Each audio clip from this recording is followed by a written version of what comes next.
All right.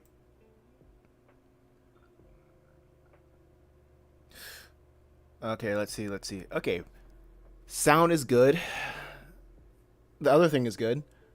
Bum ba da bum. Okay, that's good. Oh, hey, I have a little subscribe thing. A little subscribe thing over there. That's nice. Okay, so let me pause that because I'm also doing two times, time twos on the YouTubes. Okay. Wait, is it looking good? Yep, that's looking good. Start streaming. Yeah, boy. Oh, I got a like. Nice. Okay. I assume that this is going to be a pretty quick one because I have one, two, three, four, five backgrounds to draw, and two of those, yeah, two of those, one, two, three, four background, well, four or five, whatever backgrounds to draw, and like three of them are are copy and pasted. So, and I'm just gonna add a little bit of a personal flair because I think the style has updated since the last time I was doing this. So let's get started. I think what I'm gonna start off doing is working on the bed and then move on from there. I think I'm probably gonna go with a. Probably gonna go. No, I'll be streaming for about 30 minutes to an hour. Depends on how things work out, things check out. Oh wait, I gotta check something real quick. Okay, we're live, right there. Let me pause that so I don't have any issues. Okay, cool. Hope everyone's having a good old day, a fine old time. There we go. Oh yeah, feels like it's been a while since I've done this. Annihilation, what's going on? Hello, hello. Annihilation. There we go. Hey, Sketch. How's it going? I'm trying one more, what do they call it? One more strategy. I've been posting a bunch of shorts since last time. Yeah, since last time we were here. And we'll see if that will help me out a little bit more. I'm back on my posting 8 shorts a day grind. Isn't that what you always do? I stopped doing that after I hit like 500 videos uploaded, honestly. But after I did that, I was like, maybe I'll relax. And then when I was relaxing, I was like, this is kind of not good. YouTube is still not pushing. YouTube is still not pushing my stuff to a lot of people. So I was like, you know what? Let me try doing that again, and we'll see if that helps. Back on that grind. Yeah, I feel like I have to be on that grind 24/7 until YouTube notices me.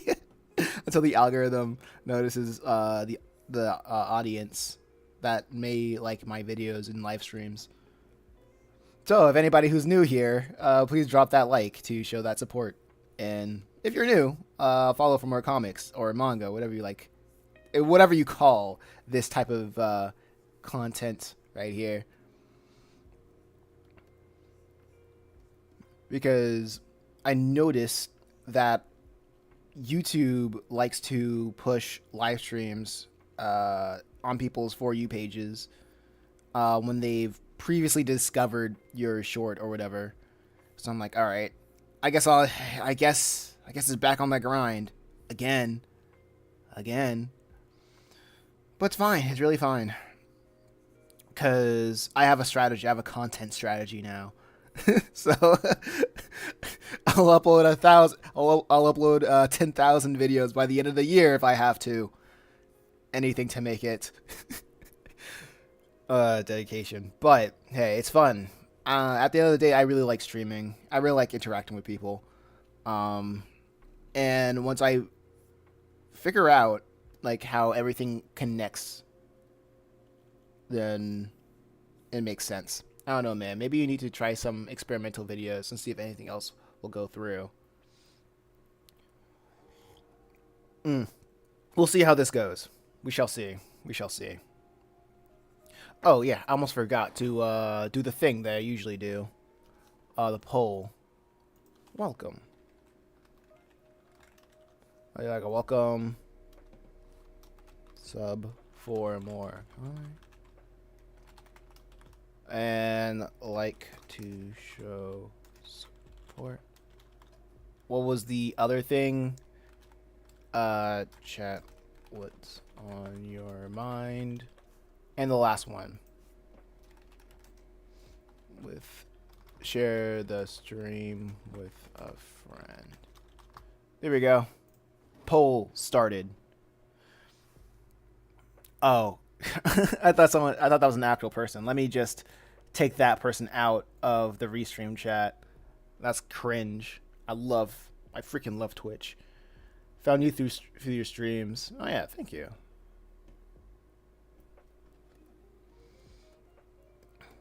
Yeah, it's very inconsistent. Maybe you should try something else. Yeah. I'm thinking about that. But what other thing can I do?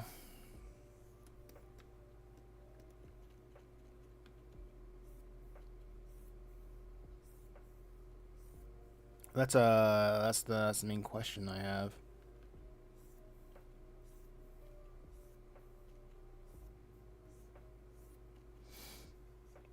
Wait, also, let me check.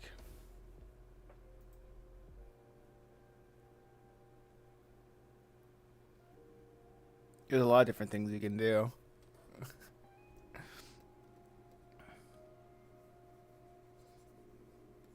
I am not talking about anime or other mangas.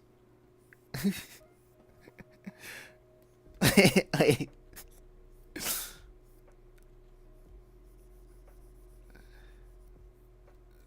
and I'm not drawing fan art of other mangas or anime. Neither am I. Neither am I. LOL. Well, you're not being specific either. A lot of little.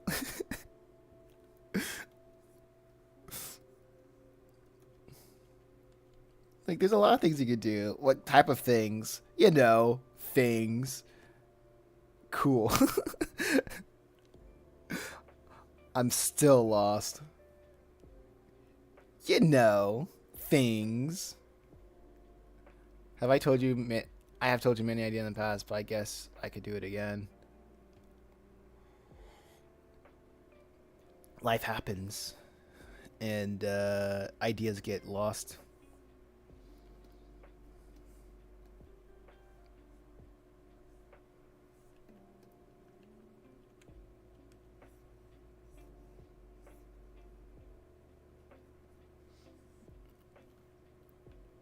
Wait.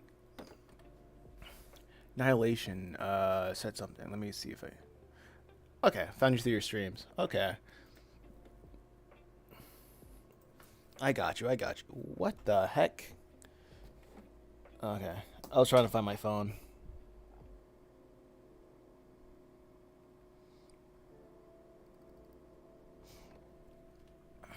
Okay, let's see.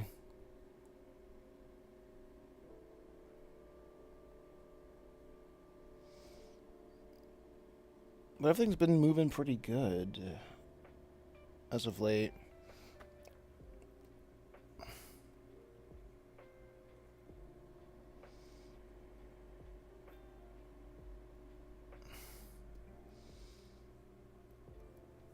But honestly, uploading like 8 times a day.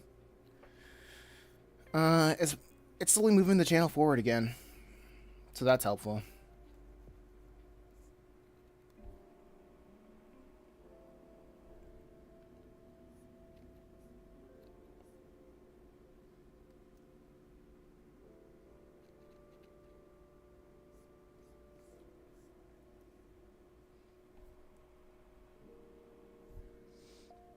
Okay.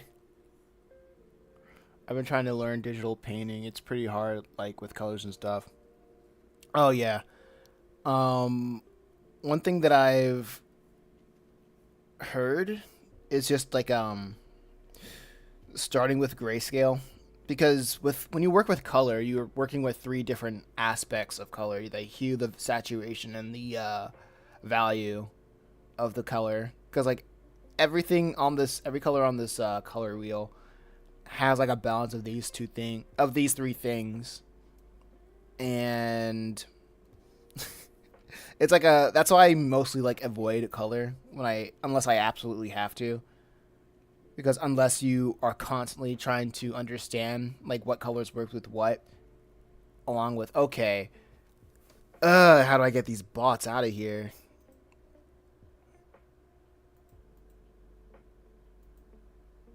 I hit what a fun website Twitch is.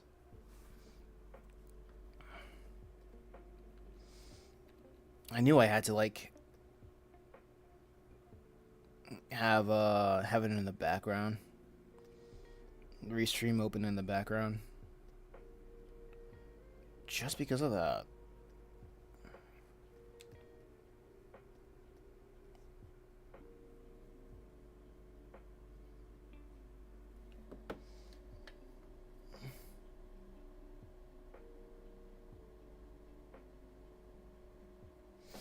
But it is what it is.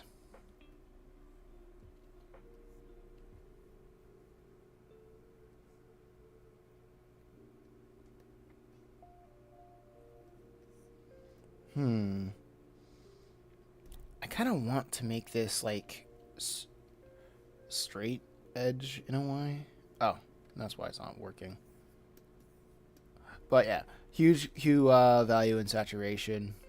I don't. I just hate working with color, mostly because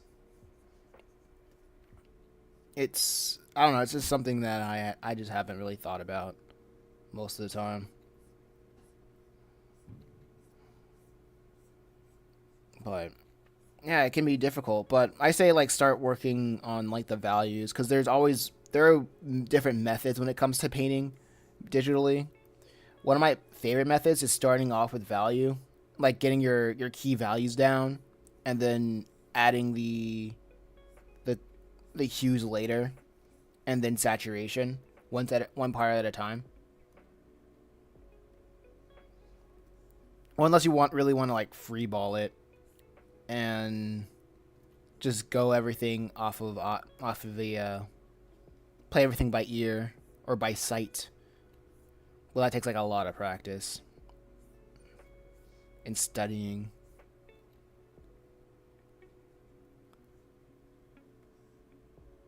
Yeah, switch to grayscale, get used to it. And I remember hearing that uh, all good photos look exceptional, like still looks well if it's in grayscale.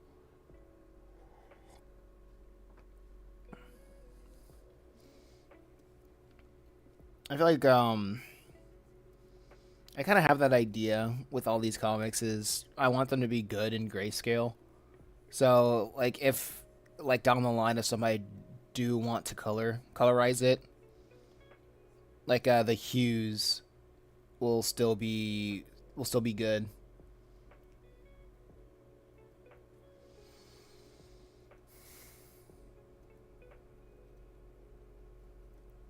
But a friend also, well, yeah, when it comes to like streaming, especially on Twitch, a friend gave me a an idea to get more watchers on Twitch, and he said to draw other Twitch streamers, whatchamacallit, uh, characters or their other VTubers, and draw them. Go on their Discord servers, say like, "Oh yeah, I did this. Check this out." And I also stream and I make comics. And I'll be like, "Oh yeah, follow him, follow me, Anonymous," and I'll get an audience that way.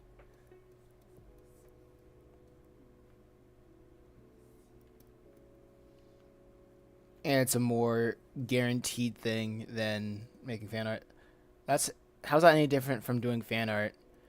The audience is more focused. Yeah, the audience, like the target audience is way more focused. Because the thing about advertising is that the broader you go, like the less the whatchamacallit, the less say tangible your target audience will be. Like if I drew Jujutsu Kaisen, I can't imagine the audience of that. But if I go to like some popular VTuber, I can see. Oh yes, I can see like how people interact with this content creator and its target audience. That makes sense. That makes sense for me to go after because it's people like it is people who interact with Twitch streamer. Well, people who live stream content. It's more in the Venn diagram than making fan art of a manga where the audience may not even like watching streamers to begin with, live streamers to begin with. Well, they got to be popular, but not too popular. Oh yeah, it's just like probably within the ballpark of like that I have. So popular, not too popular. So probably within like thousand fans or whatever, or 10,000, or go or upwards of that, from 1,000 to 10,000 around that ballpark. Well, I don't know if anybody's at that 10,000 range. 10,000 to 5,000, or 100 to 1,000. Let's start with that.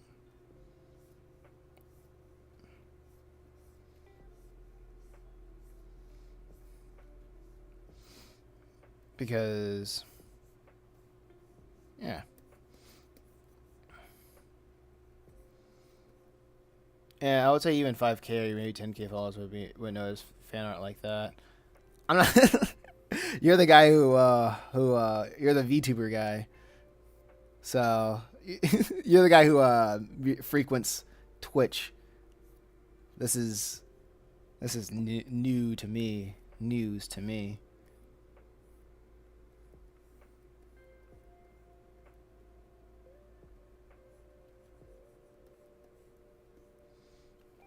Okay, let me.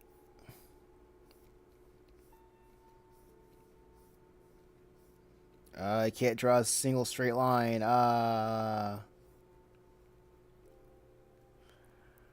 Anything above 10K going to be hard to get noticed by the person individually. True dat, yo.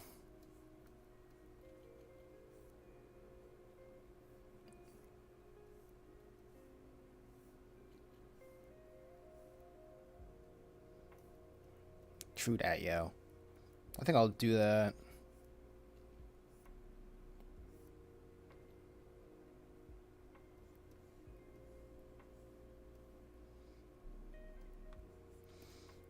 Because while I wait for YouTube to do its job.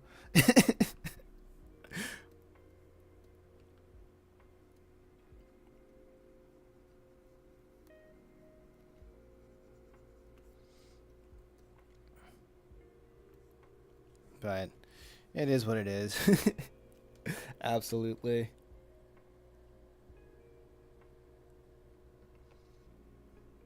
Yeah, this is shaping up to be an hour long stream. Oh well.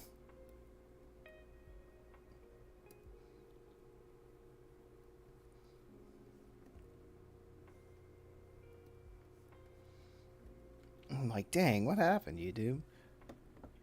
You don't find your audience finds you. I feel like that was true. I heard that somewhere. I feel like that was true. Uh that was true like in a previous era of the internet. Back when what should we call it? Algorithms weren't so prevalent.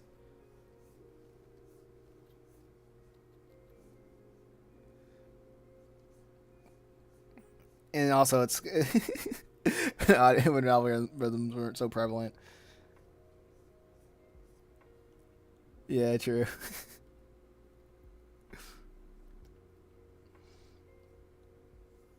And also I'm like,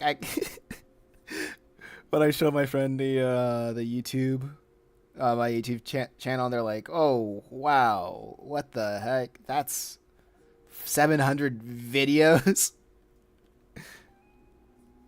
That's crazy." And I'm like, "Oh yeah, I guess the audience really don't know where I am after 700 videos."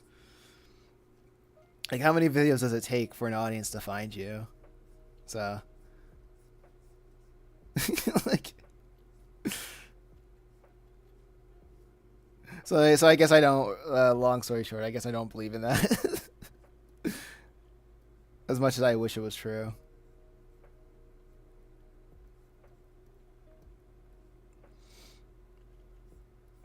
Okay, so let me see if I can draw a little drape over here, like so. I've been hardwired, but I've hardwired my algorithm to recommend small artists. The amount of people with 1K or like under, or under I follow is crazy. Okay. Yeah, I remember watching a video saying that people who there are like two types of people. There are like different types of people. I don't like saying two types of people. That's a generalization, but there are generally types of people who look for smaller channels, and then people who only watch like the best of the best, who watch like popular stuff, right?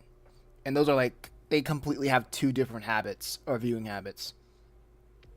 I remember I talked with a friend and we basically called it the paradox of fame, where before you would have an issue trying to get people to interact with your stuff, people trying to put you on. But once you already get popular, a lot more doors open, a lot easier and quicker. Like every time I see like a creator signing on to Dark Horse or whatever, what have you, it's funny because they're pretty much in the position to like they don't need to sign on to a company like that, to like any publishing company, because they have an audience that's probably that can probably reach they can probably reach way further by themselves and going with them. But as they say, the rich get richer. Yeah, absolutely. But the funny thing about the artist is that the artist really never knows what value that they have, or like how much value that they hold, and they undersell themselves way too often. So that's why a lot of creatives in the industry get screwed over. Or it seems like they're prone to being screwed over because they just don't know the value that they have. And I think it's what I think Kanye West once said this, and it says an artist who knows their value is a dead one. Like, that's something that he overheard. Some executive types that he was around joking about. Amen, yay, yeah.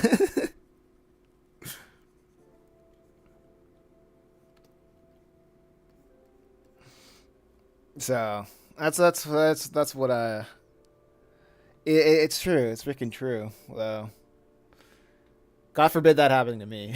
God forbid.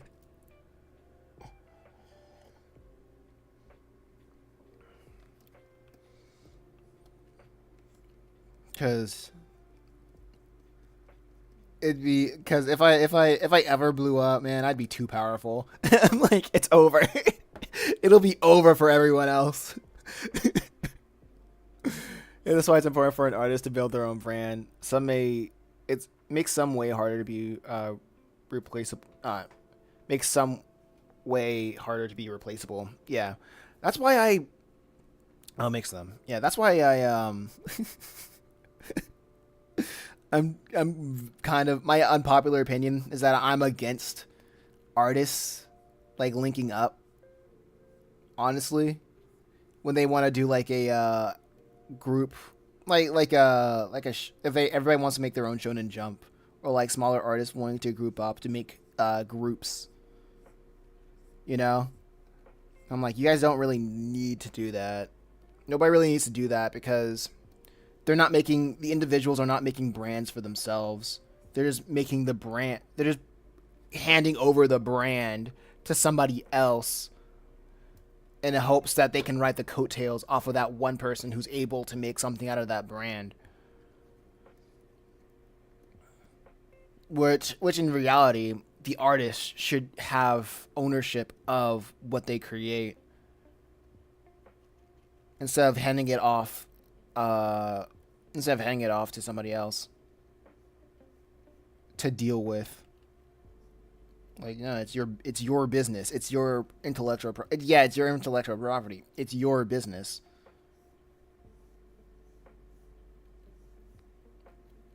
And I get that some people want to whatchamacallit. They have jobs and they have lives and they want to do X, Y, and Z on the side and they want to make whatever they want to make on the side, but I'm like, it's their prerogative. But if you ever get screwed over in the future, that's kind of crazy. Like it is what it is. Well, sometimes it's not always like that simple. Some people just do their craft for the money, or they have no choice because of the time or the life situation to work on their own thing.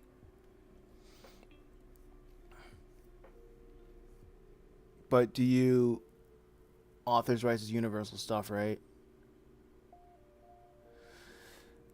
Authors' rights is universal stuff. Definitely. But you do. Okay. Oh, I thought that was a question, but do you? But you do. Authors' rights is universal stuff, right? I'm trying to remember because I remember watching a video about an indie comic. There was like a comic revolution in the '90s where authors were not really being compensated, or they're not getting getting recognition for, or like respect for creating their own intellectual properties because they essentially signed it off to a publishing house, and the publishing house was like, actually, this is ours. Honestly, you just make the whatevers and we sell it. We it really okay. So hold on, let me read what you got going on. But people do their craft for the money. Wait, some people just do their craft for the money, or they have no choice because of the time or life situation to work on their own thing. Like I get it. At the same time, if you don't have the means to do this, then by all means, find something that supplements it. Find something else that supplements it. That's a generality. So when you speak in generalities, you're obviously going for the safest bet for whatever you want to do. If you're an insane person like me, then you put all your chips in one thing and deal with the consequences later. Even though like it's the most painful thing to say to your parents and whatever and your loved ones because they want you to have the easiest life ever, but the easiest life ever, like you probably like unaliving yourself is a better preferable option than going with the easiest life ever. Personally, for me.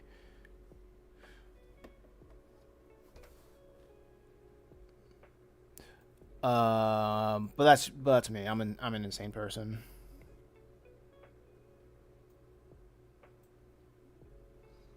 It's really time consuming to create a manga or any story for that matter, especially if you do something on your own on top of work and make money for a living. Not everybody's fit to be a manga creator, or not everybody's fit to do the art to do arts. Not everybody's fit to do everything, to do everything that they want to do. You know, like like it's like doing this kind of stuff is a privilege. It's not a right. It's like making comics, making art, or doing anything for a living. It's not a right. It's something that you can do within your own circumstance.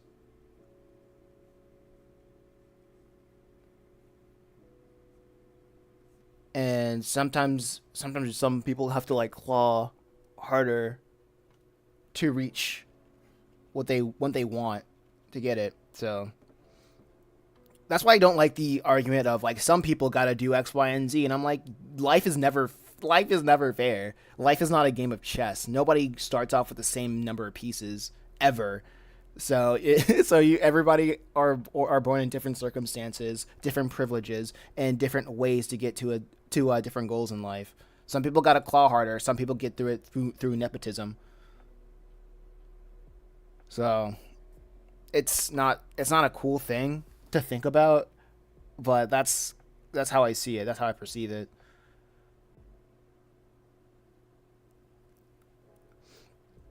What do you think is the sequel about the sequel problem? Okay, yeah, yeah. Everyone do. Okay, what do you think about the sequel problem in the industry? So the sequel problem is it is what it is. Honestly, with all these sequels is, and I guess everybody understands that the reason why people make sequels is because it's a safe bet. It makes money, and it really hinges on the psychology of the audience because everybody said they want something new, but nobody really wants anything new. It's a weird paradox because it's a weird paradox that comes along with branding because when you try to pitch a new series to like a network or like an executive, you have an elevator pitch, and I'm pretty sure if people who don't know what an elevator pitch is, you say it's like proper like popular property A meets popular property B because that's the fastest way to get across an idea that hey, it like these elements worked before in these two series, then it must work with this new series. But at the same time, you're basically riding the coattails off something that's popular without showing that you have the expertise to execute it. So usually when people or new people come in, they don't have the expertise or of execution. Therefore, it can. The people with the money, the executives, may not even care to like promote it because it's a lot easier to promote. I don't know, popular comic number 57 other than new comic number 1. Well, actually, never mind. The first issue of comics are always the best, like the best selling of the comics, right? The first volume, the first issue is always the best selling, and then it drops drastically after that. And then once you after that initial drop, it's basically a climb back to where it was before. So the reason why we have sequelitis is it's a reason. It's a psychological reason because we don't really like new things. New scare like psychologically, it scares us. So it scares us, and we need to like come up with great packaging to make the audience cope. To make the audience cope to accept something that's new. So that's my thoughts on like the sequel problem in the industry. It's here for a reason. Is it a bad reason? No. Like I don't even think demanding more from like the audience is the right idea because if you're demanding more from the audience, then you might as well fight the ocean. You might as well fight the ocean, and that's a losing battle. The tide of the ocean. Next. If you want enough, you can have it. Just gotta put in the reps. Yep, all in the red. By the way, true, true. All to the, all. Yeah, true, true. I know that's why I'm saying that in that response to you saying that you don't see why artwork with other. Wait, I was saying you don't see why artists work with other people on the progress instead of their own. Wait, I was okay. I know that's why I was saying that in response to you saying you don't see why work with other people. I didn't say I don't see why because I see why. It's just that it's not a good. I don't think it's a good idea. I don't think it's great. I don't think that's me personally. I just don't think it's a good idea. But easier that said than none. Yeah. What else? If it's easier said, if something's not easy, if something is easy, then everybody will be doing it to the point that it's not. wouldn't work anymore. That's my problem with the saying easier said than done. Because if it was easy, everybody would be doing it, and it wouldn't be worth anything. Because literally anybody could do it. Um, I'm an artist that's currently working with two groups of two different two groups of people on two different projects. Not professionally, without funding. I think the biggest hurdle with art is how competitive it is right now, and everyone wants to be an art director making their own thing. Kind of go, yeah, okay. Which kind of goes with Mason's comment that not everyone is built to do what they want to do. To work with to work with other artists, you really need to find a partners that really share the same vision. Yeah, it not only that, if everything is not being funded, if there's no money behind it, then like that's a wrap, honestly. Like pack it up, pack it in. Let me. You're kind of cooked in a way because unless it's everybody's passion, like if you're getting if everything's being done for free, nah, like you're not gonna get quality people. That's my experience. That's my experience. Like there's a reason that group mods like Fallout London are a big deal.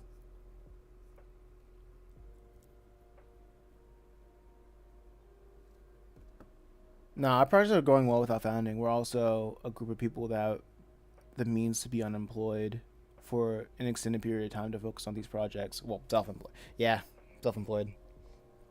I completely understand.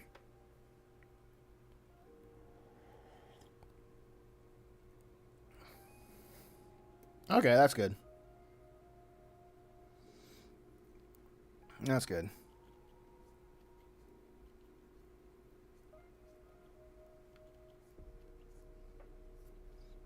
I guess the I'm more attuned to horror stories of collaborations.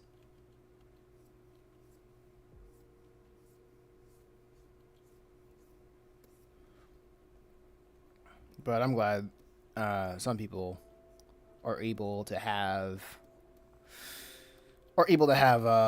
good experiences working in groups.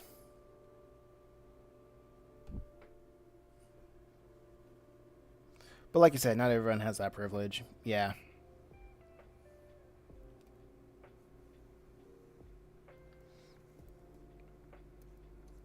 and like everybody, and plus everybody isn't. Yeah, it really depends on like what you are equipped for.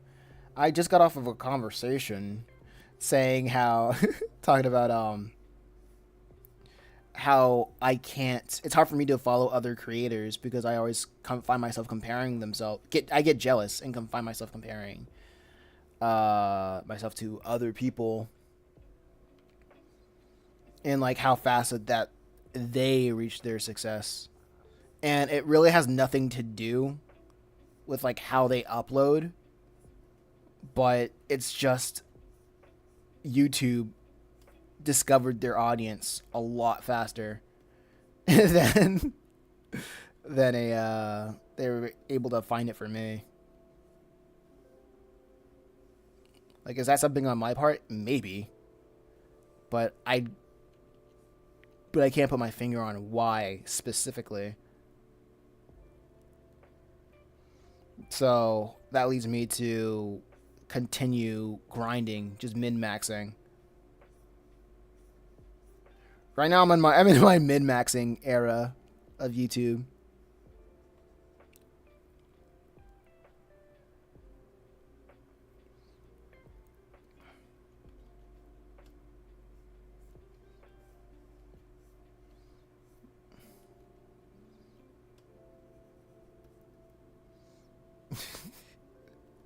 Yeah, as artists, we can't solely depend on people finding. So right now, I'm just doing a. I think honestly, the content farming your own stuff has been like a pretty good. It's been working pretty good for me on shorts, for at least on shorts at least.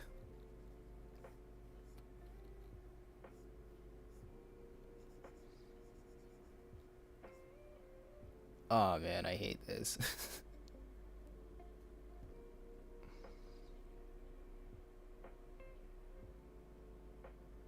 Maybe it has something to do with how they present their content or the way that they edit their videos, make it appeal to a wider audience slash YouTube algorithm.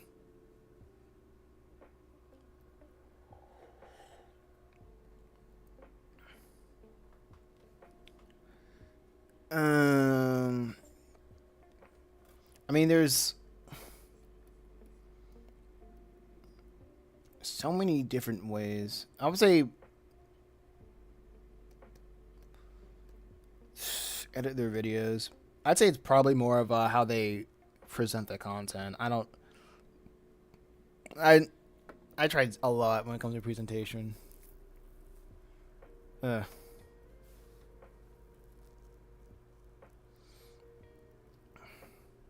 oh man, sketch that really is dicey. Do you stick with your guns and try to be your own individual? Or do you pander and copy and paste other people's styles and presentation?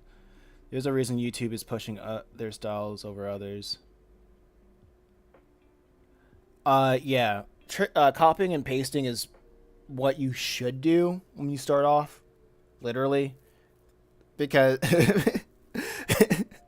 like copying and pasting other people's styles is like literally. If somebody would ask me like, what should I do if I want to make my own stuff on if they want to make their own stuff on YouTube, I'd just say yeah, just copy and paste whichever is popular. And then once you get to a certain clout, then you can start doing whatever you want to do. Once you have a captive audience, like if they don't mess with it, then they can leave, and that's cool and fine and dandy. But you gotta need people to know who you are, get used to what kind of stuff you make first, before you start being an individual. Start being an individual out of nowhere. Some people get blessed with the algorithm with an algorithm pull, while others they they have to just min max. Yeah, they just have to min max.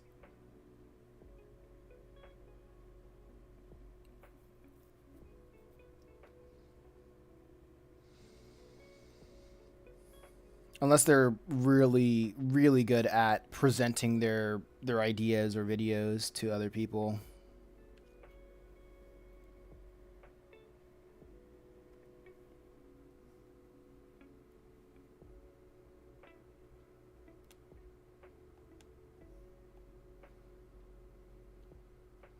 But that's me.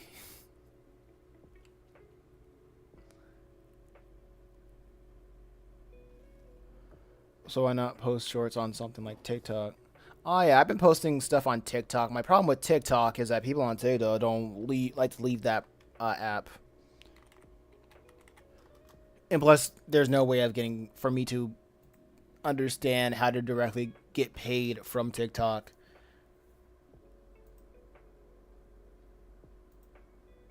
And like I would also like live stream on that app as well. But my problem is I need 1,000 followers to live stream on that app. Not only that, no matter how many videos I post on that app, like people just don't follow. So I'm like, okay, cool, awesome, I guess.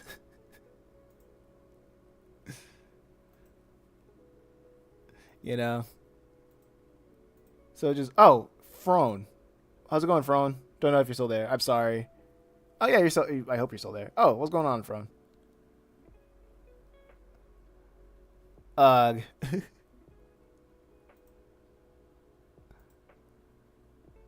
Nice. Okay. Whoa. Yahoo Pizzas just subscribed. Thank you, Yahoo Pizzas. What the heck? Yahoo Pizzas just subscribed on YouTube. Whoa, check that out. That's new.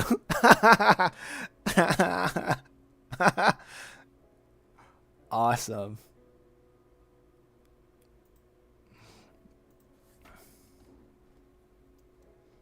I appreciate that. Anyway, I don't like this background. It's so janky and not cool. I gotta pull up the whatchamacallit, the perspective rulers. I need to pull out the do the pop out chat for the vertical live streams.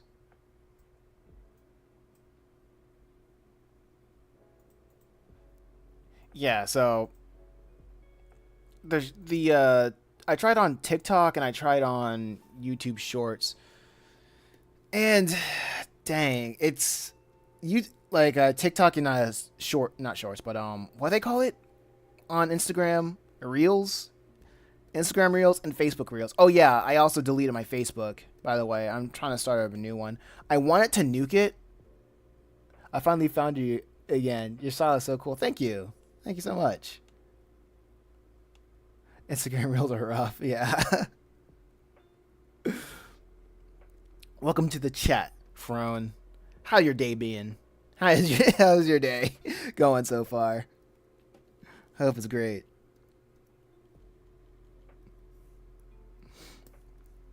Yeah, Instagram like yeah, reels are one tough cookie nut to crack. So I'm like, you know what? I'm just gonna focus on YouTube because honestly, YouTube's just been it's still been treating me leagues better than other stuff. I think YouTube is the social media that I have the most views on now. So that's cool. It's great actually. I love that. I love that. I love that your day is doing great. Discoverability and engagement on Instagram is janky. Yeah.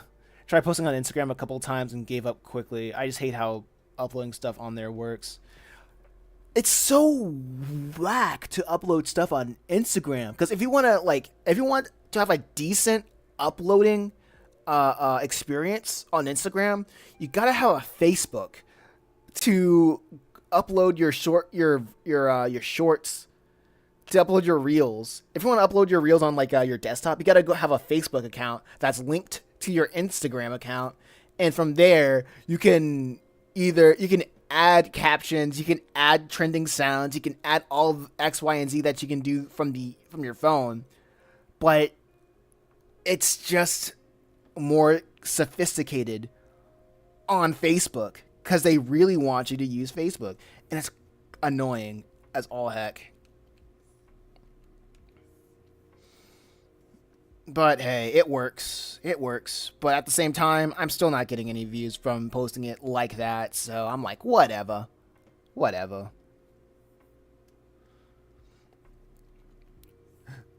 So Ron, what are your thoughts on the internet and being entertained in such a way? TV is coming back. It never left. Delete ruler. Let me try doing this.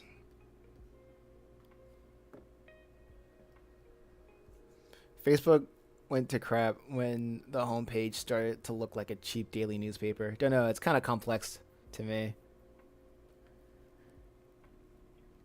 Yeah, there's too many things to do. there's too many things to do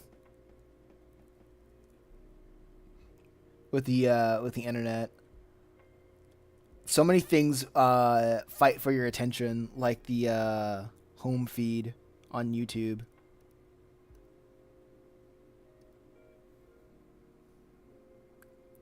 Sometimes it just makes you long for a more simpler time.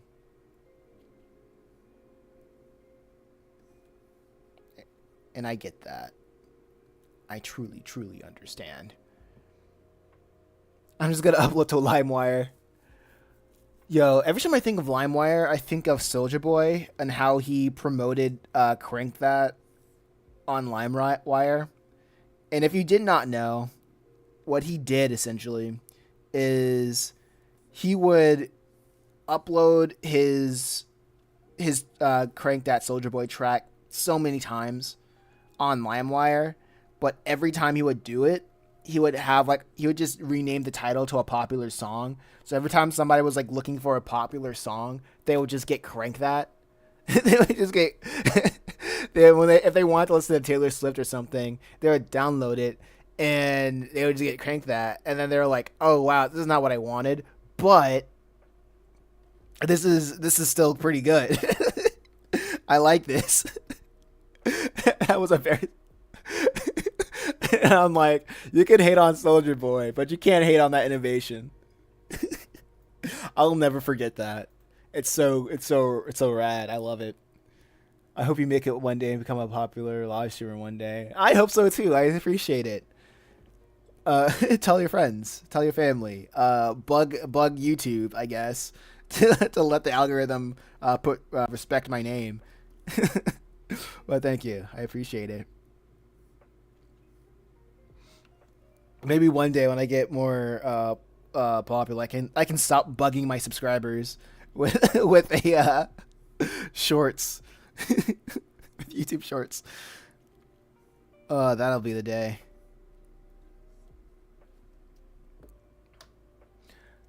I don't think he would be capable of thinking something genius like that today, though, because everything's a little bit more complex. It's like what Fron said. A lot of things are more complex nowadays. If I wanted to like something like if I were to do something like that today, it would generally be impossible.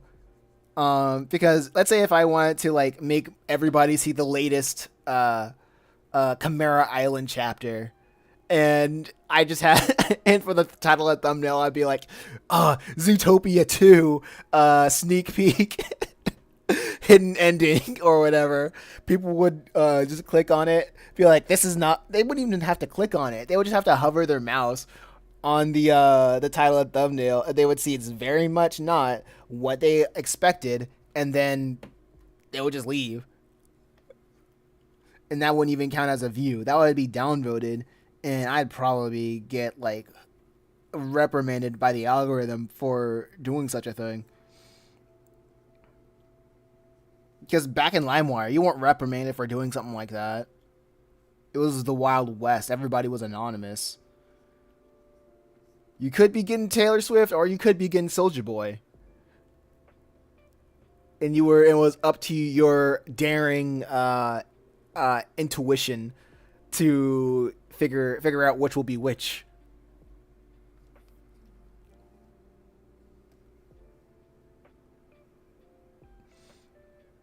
Okay, so uh, but hey, you just gotta. The times have changed, but the grind has not. The times have changed. The grind has not.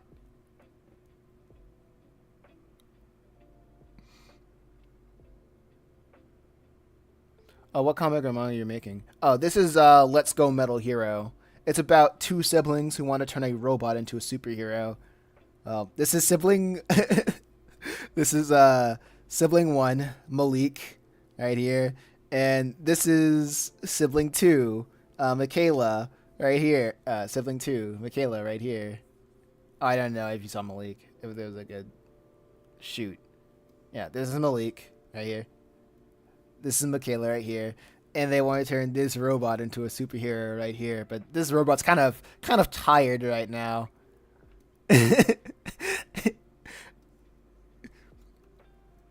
Robot's kind of tired right now.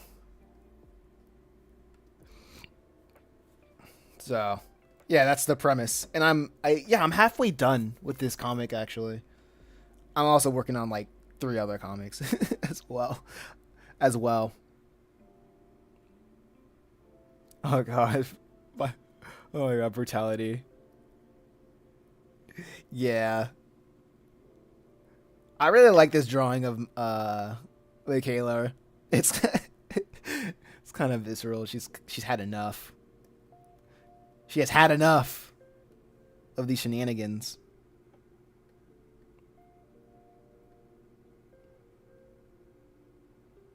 Yeah, so I'm drawing this background with a ruler because I don't like how it looks when I freehand it.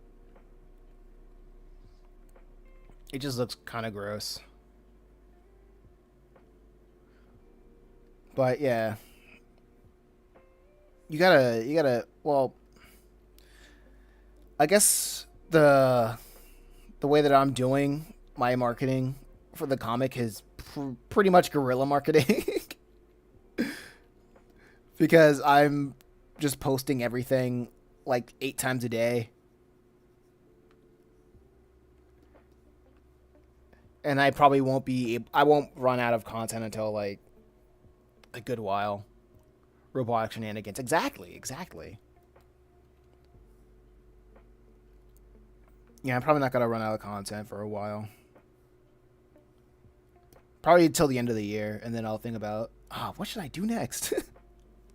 I'll probably voice act, go back and voice act all the previous books that I've made, and then re-upload my voice, my voice clips, and then the thing starts all over, and the farm starts all over again until like YouTube tells me to stop and delete everything.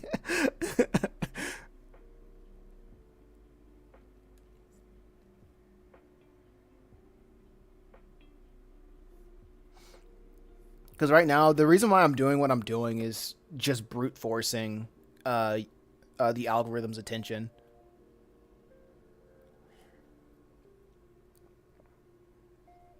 Because I'm not the waiting type. I hate waiting. I'm not the waiting type. I'm like, people see this, they like what they see, and YouTube, you are not providing the people what they want. So I will do it. So I will brute force my way into being seen. So that's my plan. Actually, I should make the vanishing point eye level to Malik. That's how it works. I remember.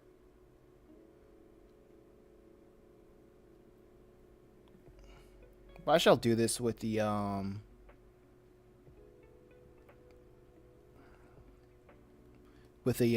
drawer over here, the shelving.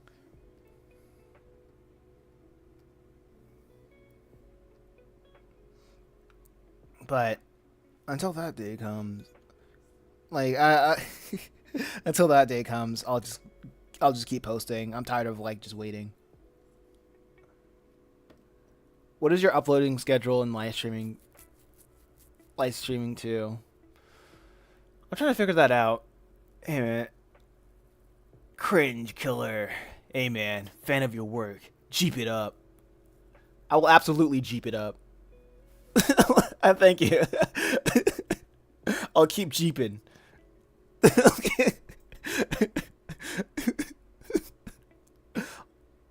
keep. I'll jeep it up till I die. Till I'm dead in the ground. keep, keep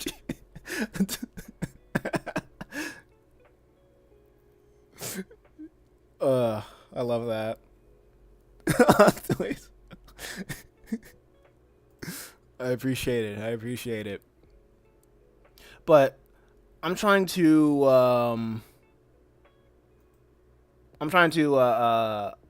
I think I might keep it up with like uploading once a day, Monday to Friday. Cuz I feel like for a while I thought that maybe YouTube just doesn't like me uploading every day or just live streaming every day. But at the same time I'm like I don't know what YouTube wants from me.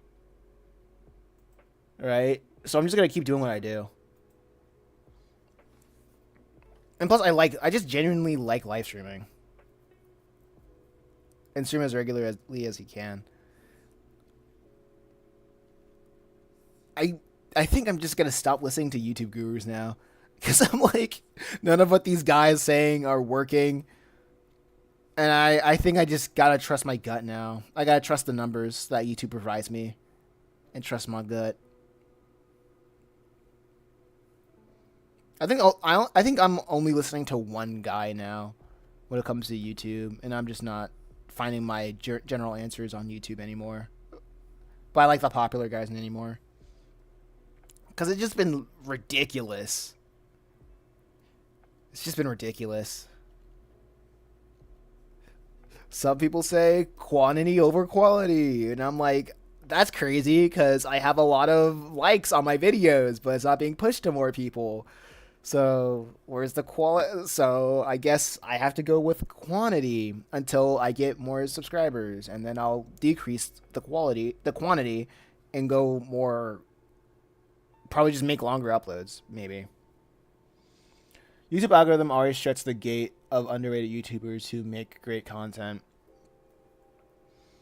It's weird because every time you see like a content creator that is small but gets hella views, it's very much a cream of the crop type deal. And even like that's why I always find it so fascinating when I see YouTubers who say, "Oh yeah, I'm just a small little channel, and I just now all these views kind of came out of nowhere." That makes me think, okay, so this is new. This like they weren't always like a big channel. I kind of appreciate when when YouTubers say that kind of stuff. Streaming is a good way to gauge what your audience on how you feel about you and your content. That sometimes your audience can be dumb. I don't think I've blown up to the point that my audience is dumb. Like I feel like I remember hearing people say when you like going viral is a curse because when you go viral your audience changes to people that are outside of that core demographic, and you can't really account for that because when you go slower it's more of a it's not that you're more picky and choosy, it's more about people who discovered you, and because the people who discover you are kind of different. They're not the type of people who interact with smaller channels.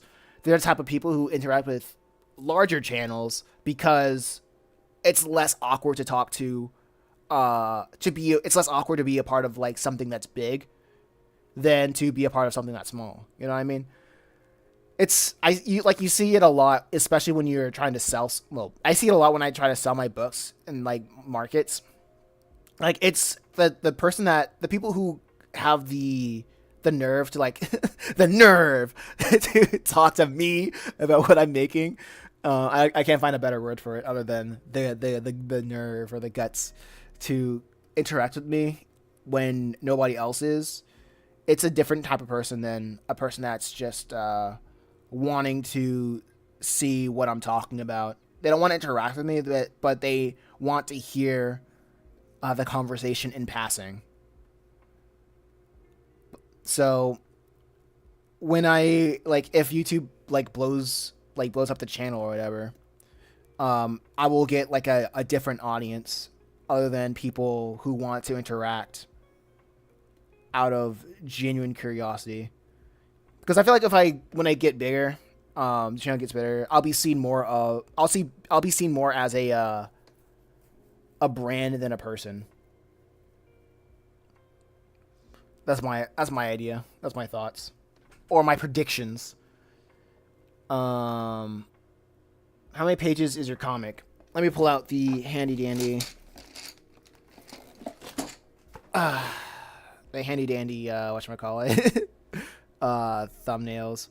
I like to physically draw my thumbnails on this sketchbook. I also scan every page, and put it in the digital copies that's on my website that you can purchase for on my website for like $5. I think this one is 120 pages. I'm literally halfway done.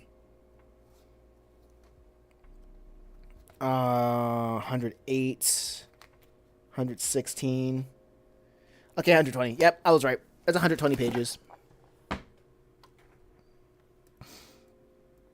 Oh yeah, I also have author's notes uh that goes over my ideas, my thoughts of my inspirations and my thoughts of how I executed the whatchamacallit, the chapters.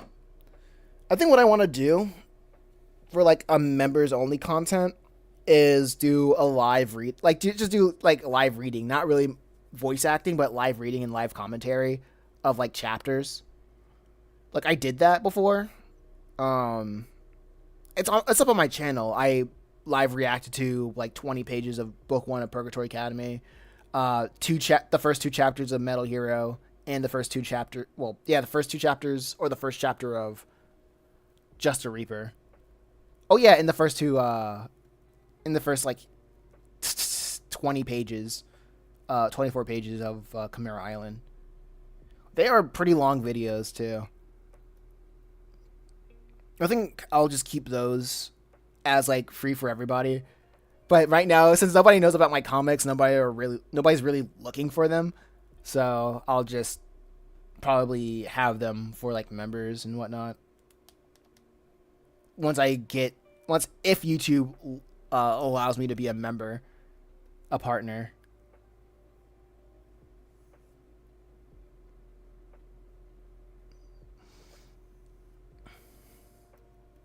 Because I kind of like those videos are kind of cool, but I know like since nobody cares about like my comics, then I won't. I don't know. Maybe the packaging needs to be better. I'm glad I could get here to see you grow. Thank you. I appreciate it. Like honestly, this feels really great because I've been trying to grow, been trying to like have people see my comics for the past since 2019, since 2020. And it's just been a hard road. It's been a difficult 4 years because of a lot of learning, a lot of false starts, and a lot of like false victories. Cool victories and false victories. And finally understanding that I kind of should have just stuck with my guns and being on YouTube. It feels good. It feels good to actually grow on a platform and have people interact with your stuff. It feels good after so many years of posting online and getting nothing. That's why I have a disdain for a lot of social media. A lot of social medias. I'm glad you get okay. Where did you learn how to draw? It's a lot of it's mostly self-taught. I have had classes of like taking art, but that was because I didn't feel like I would have to learn anything new. Because art would be just an easy A. Because I always wanted to draw. I always wanted to make cartoons, um, and it all just started from copying my inspirations, which was a lot of like Cartoon Network stuff. I didn't really when I was a lot of stuff I saw on Cartoon Network or Nickelodeon when I was a kid. Like anime was around when I was growing up, but I wasn't like an anime. I wasn't really into anime for real when I was young. I really like the American stuff. Do you plan on coloring your works later on? I feel like I'll color the works like very very late, like very later on. It's to the point where like I'm not a big fan of like colored stuff. Pause. Like, I'm not a big fan of like color comics, mostly because I don't because color is like a weird thing that it could enhance uh, a comic if people know what they're doing. But the thing about me is like I don't really know what I'm doing with color, and I don't think it's necessary. I just don't think it's necessary, honestly. until like if color gets more people to watch or to read it, then I'll probably try to hire somebody to color the comics. But other than that, or maybe I can do it on my off time. Maybe I can do it so I can get better at coloring. Huh, food for thought, maybe. Food for thought. Maybe I should color the comics on like when I have my off time. That's food for thought. But anyway, anyway. um, what? What else? Maybe. Oh, four people were watching. Yeah. I'm glad about that. GTG. Good luck. Thank you. Thank you for stopping by, Cringe Killer. I'll keep on jeeping. I'll jeep on keeping.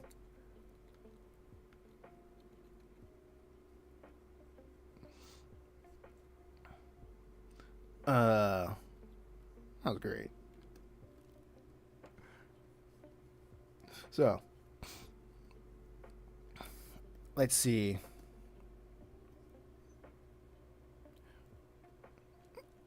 I really hope.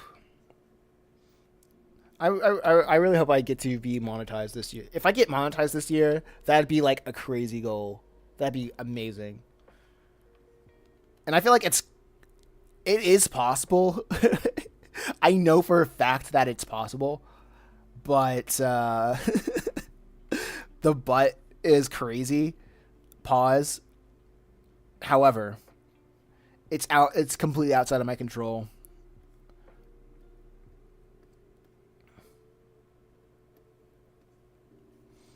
So the only thing I can control is like how much I post and how often I grind.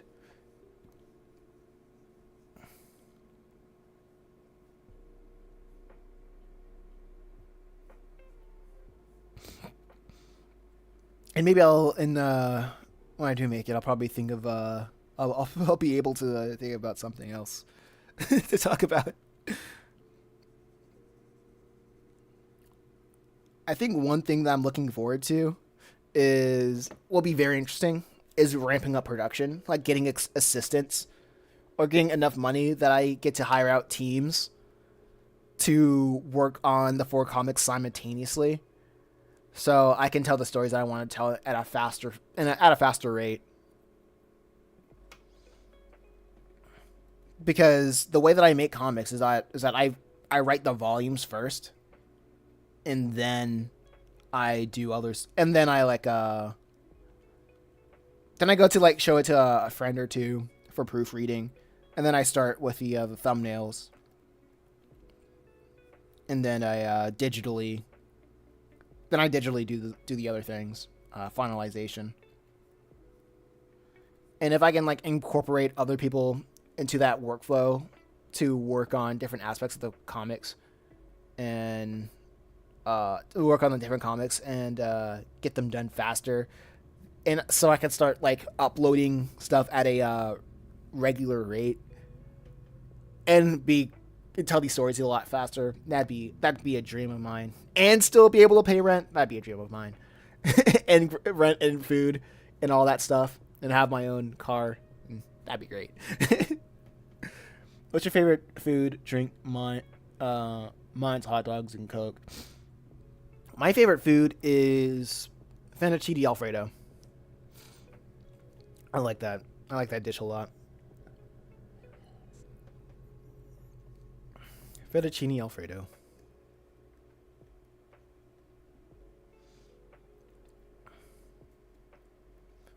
I think it's mostly because like my mom would buy these little packets that I would make all the time, and it's good.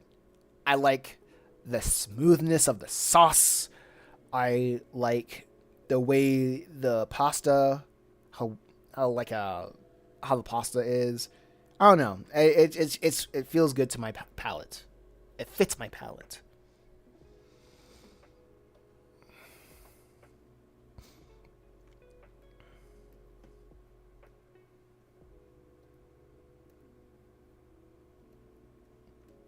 cheese, the milk, the pasta.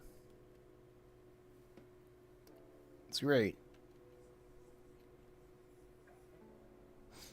That's my favorite.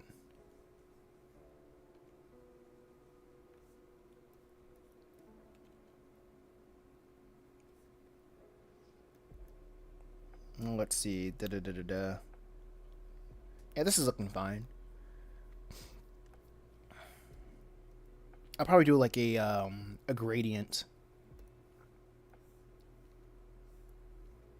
for the back. Mamma mia, I love me spaghetti. Spaghetti's spaghetti's all right. It's like, I mean, it's all right.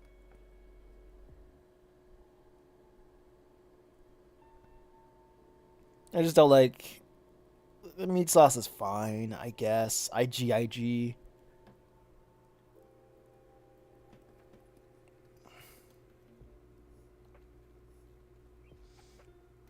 I'm not a spaghetti hater,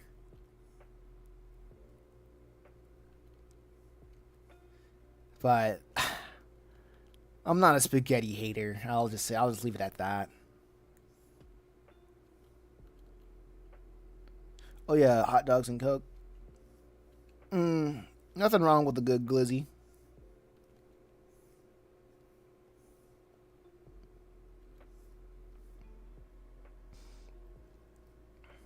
and a Coke. I need to try a Coke and a Pepsi one after another just to see how different it is.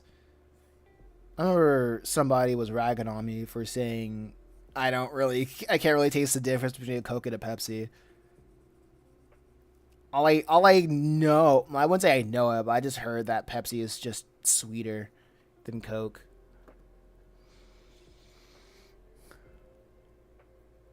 You know, good night in the Philippines. Frone. Thanks for stopping by.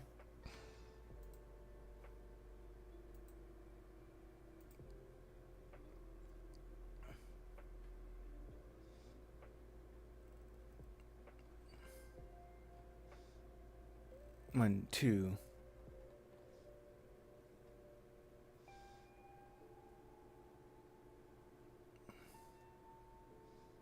the Oh, YouTube's promoting the BookTube community. What the heck?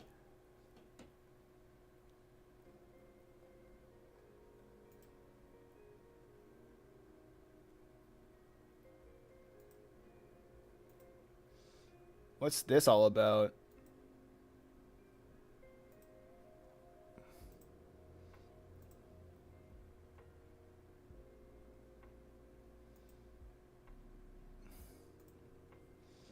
Why isn't YouTube promoting me? I'm in the BookTube community. Maybe I should ended up switching back to color. I ended up switching back to color and it's going pretty good. Nice. Black and white good black and white images also look good in color. Would I lie to you? When was the last time I was wrong?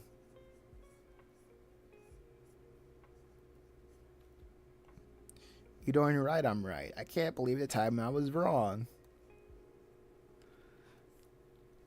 My favorite line from I Spy.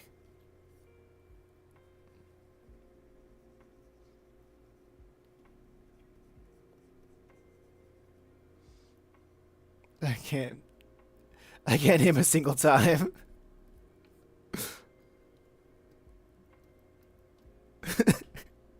You know what? I guess you're right. Dang right I'm right. Can't remember a time I was wrong. I love that. I love that total friend energy. Everybody who has a friend like that.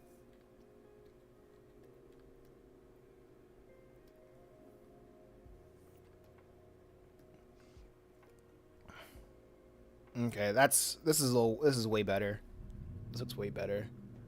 I spent too much time on this background because I was an idiot thinking freehanding it would be cool, but I was wrong.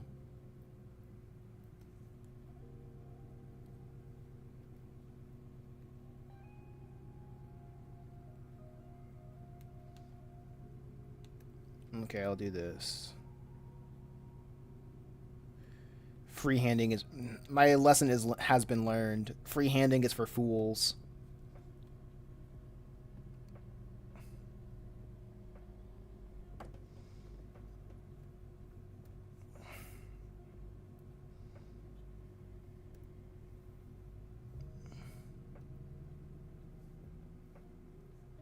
Okay.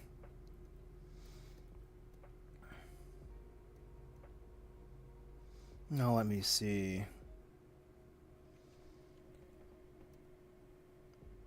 But I but I suppose my theory is kind of right when it comes to live streaming.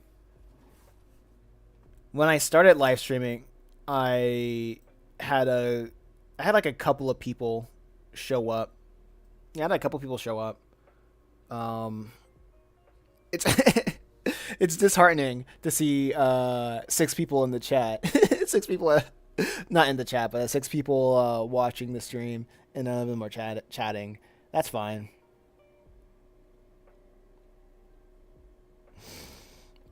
But it's just how it goes. It's how it goes.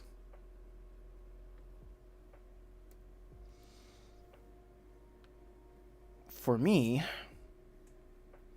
but at the same time, I'm really grateful for everybody in the shorts live in the not shorts, but in the horizontal live stream turning out and talking because that's really fun.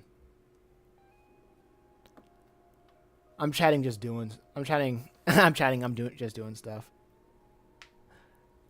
No, I feel you. I feel you.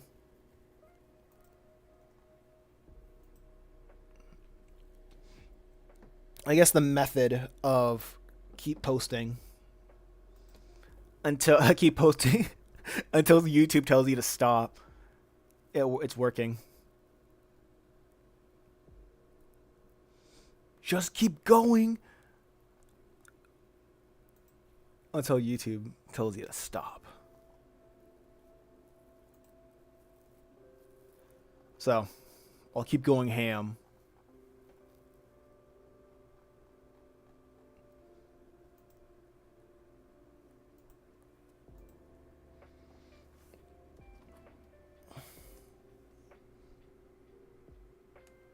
Okay, so let me.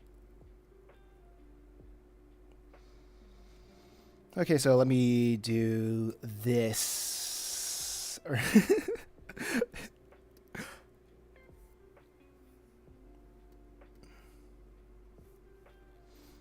That's the weird thing about doing like drawing uh man-made objects. It's always gotta be. It feels like I either have to like follow the guidelines or it's just gonna look weird.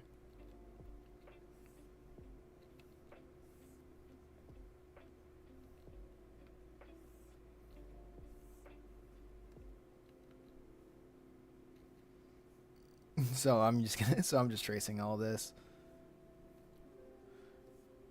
But I am doing trying to put in like a newer spin on it because I haven't touched this in a while. And my art style has been more refined. The art style for this has been more refined.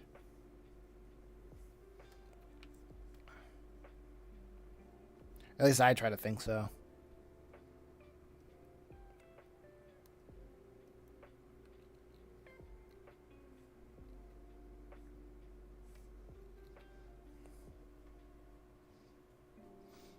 Wait a segment.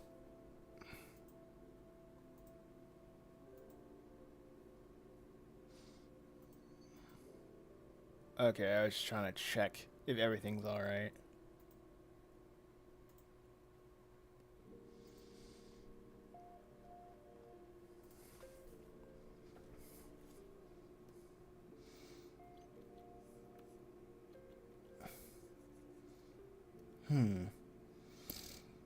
But I sure hope that I'll be able to get something right done on YouTube.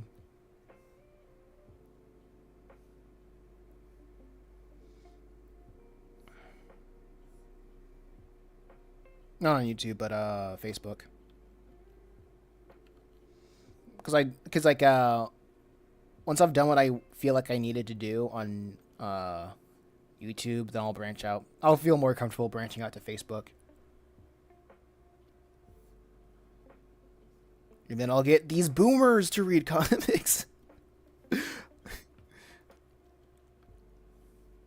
I shall get the boomers into comics again.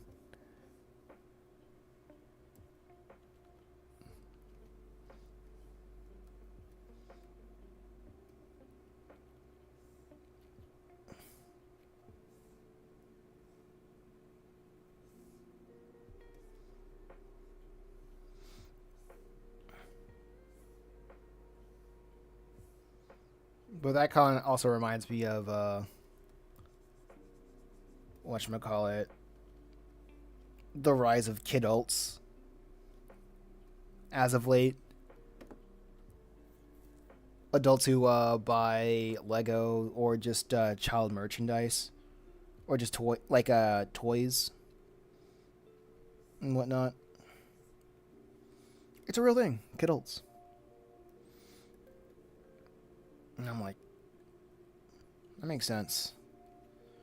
The people who grew up with all this stuff now have an income and they can buy what they couldn't that they couldn't they can buy what they couldn't afford as a kid.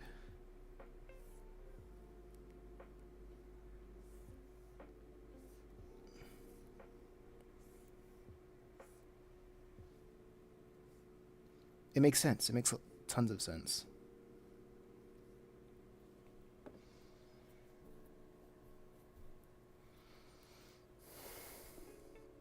Well, wait. Did I get the door pattern wrong? Now I gotta recheck.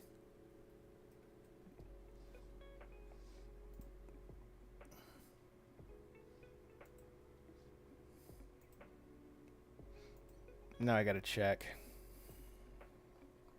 I think I have.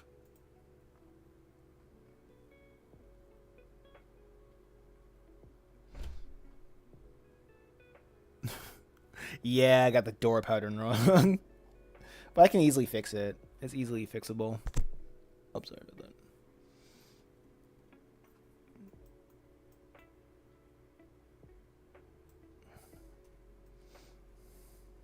Yeah, it's easily fixable.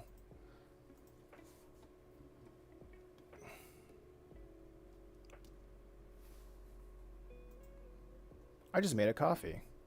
Oh, what kind of coffee?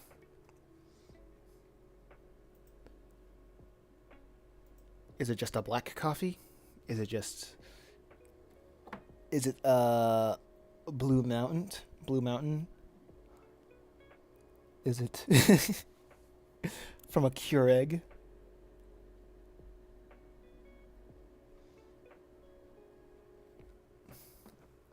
Just instant coffee with milk. I get you. A nice little latte.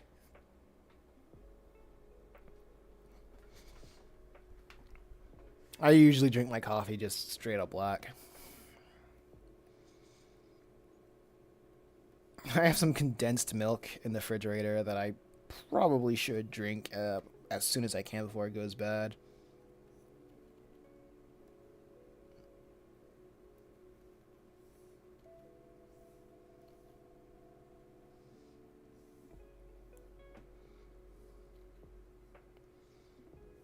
I'll think it'll be all right.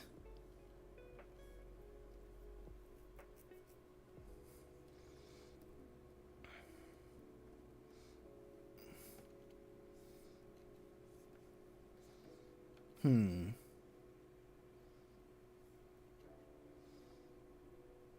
Honestly, coloring the comics, making a digital colored version of the comics on my off time doesn't sound like a bad idea. honestly.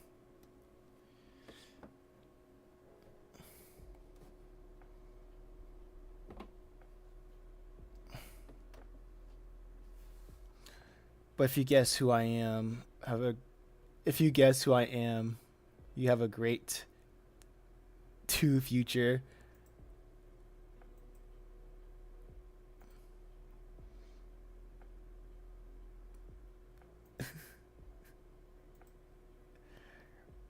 Reno X. Renox. Reno X. Renox.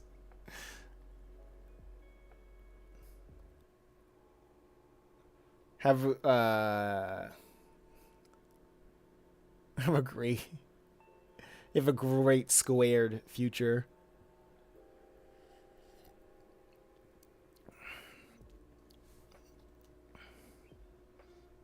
Wait, let me give you a hint.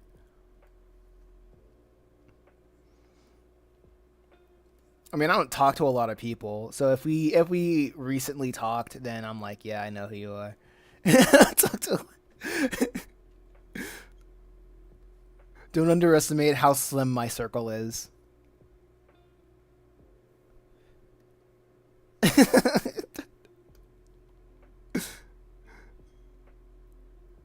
uh, without the let me give you a hint. Without the X, but it's scrambled.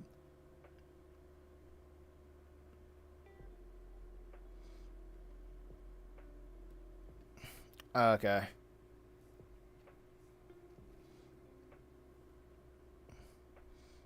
Reno. No. Hold up.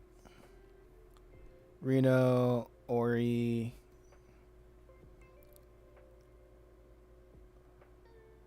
Roni. Nero.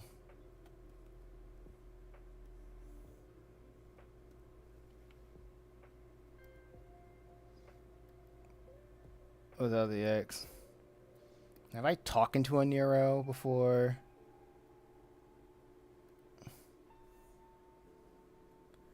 Like, have we talked before? uh, let's see.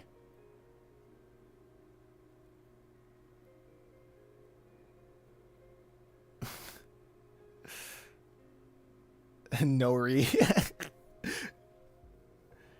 Reno, Nero. Those are the four thing. Everything else is a Neo. Yes, we talked before, and always I take your lives each day. Oh, okay,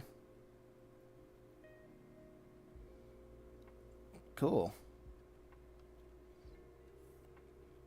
I appreciate you checking the lives. Oh wait, speaking of friggin' lives, I got to check the chat. There we go. I had to check. Pop out chat.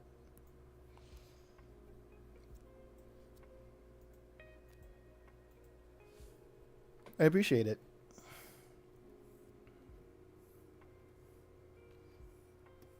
Now let's see. So how you doing? Renox.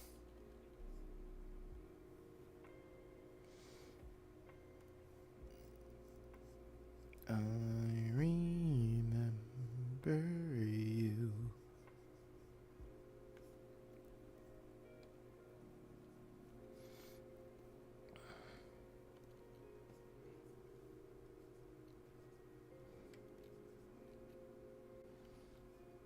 How you doing?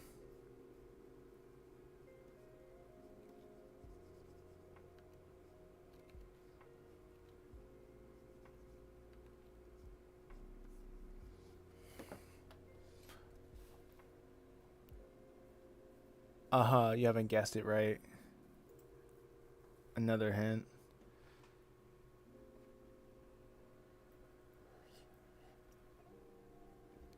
Uh,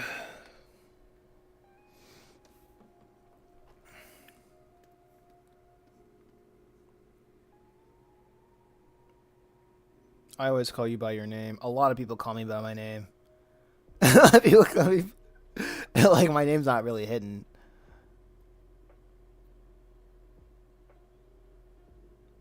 I'm one of the people you showed your face to.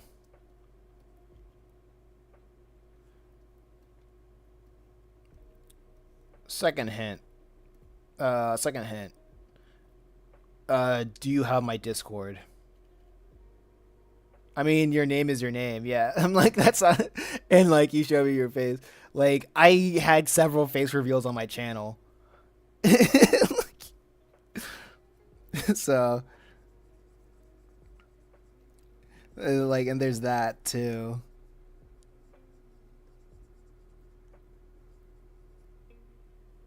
Nope, I don't have your Discord. Okay, so you're not that close.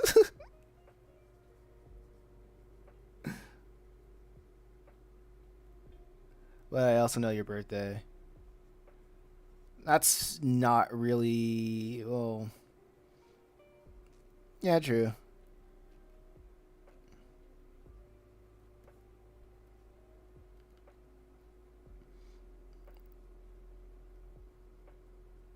Okay,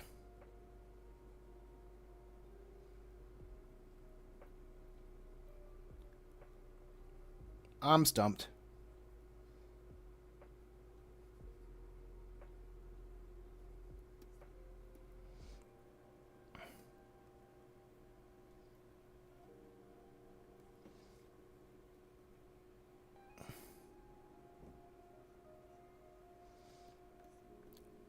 Let me.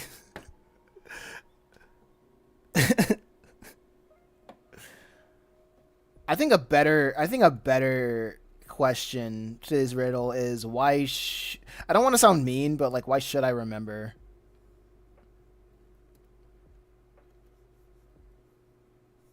I appreciate everybody showing out to the streams and whatnot, but it's hard to remember. It's kind of how I am. It's not really a slight or anything. It's just how I am.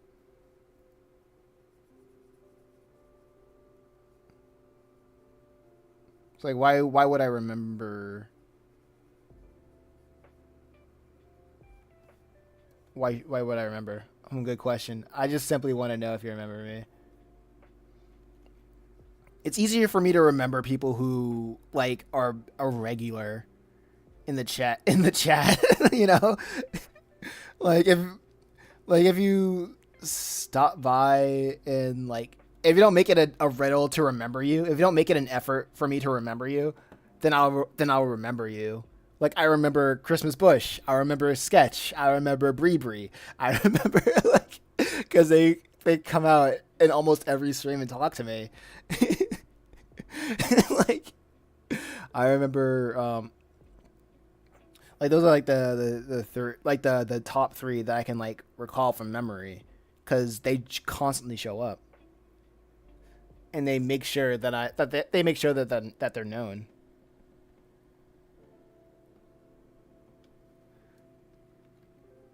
Like I don't have to work. I don't have to think about them like remembering them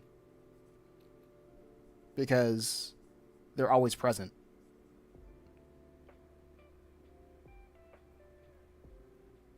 Yeah, Sketch is very common. That's the guy I always see in your stream. Yeah, because like you don't like I don't need to I don't need to struggle to remember Sketch. I don't think anybody who frequents my live streams people who watch my live streams they know who Sketch is because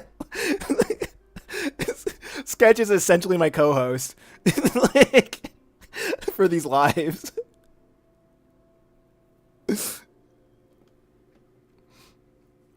I should be doing drawing Let's Go Metal Hero featuring Sketch. Like, Max just subscribed on YouTube. oh, check that out. I've been here for the past couple of streams. I remember Annihilation by name.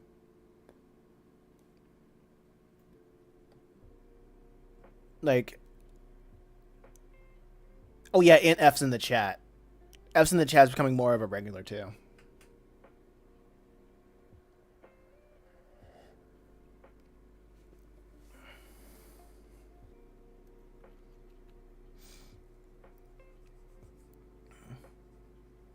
Because it's easy because they always show up. Okay. Do you remember the? Oh yeah, Asif the Gambler. Okay.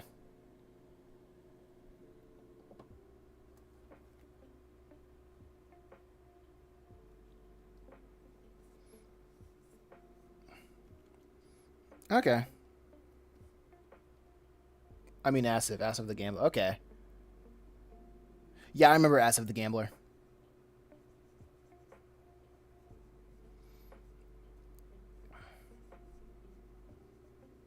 Oh yeah, and GT Cat or Cat GT. I remember him. And there's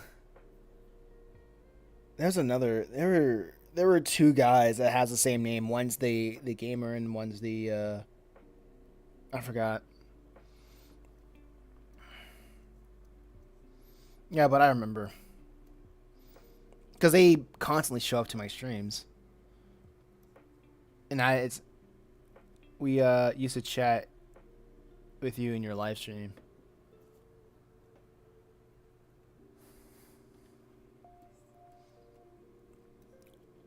Honestly, how my mind goes, if you tell me the name, I'll be like, okay, I can recall that.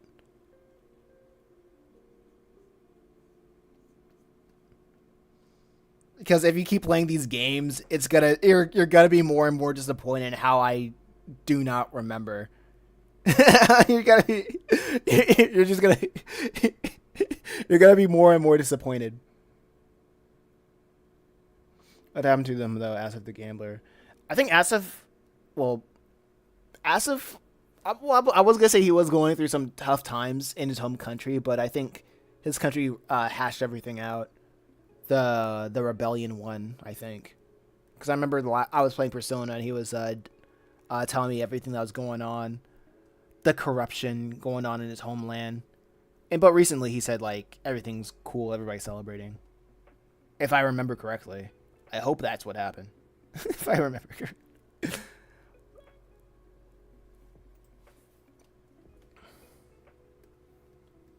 I hope that's what happened. Everything is hashed out, and he's doing good, and everybody that the government killed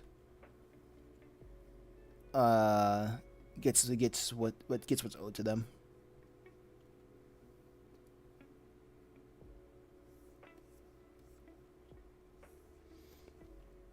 But that's like my opinion, bro.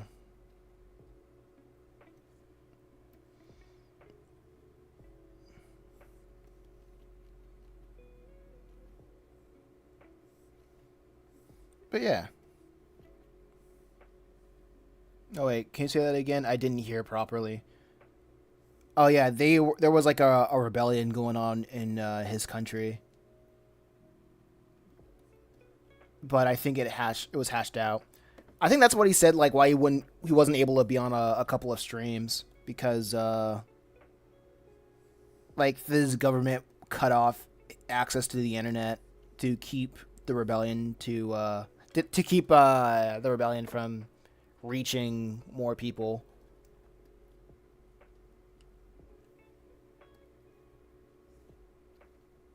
And I was like, that's nuts. But governments do be controlling the minds, controlling the masses like that.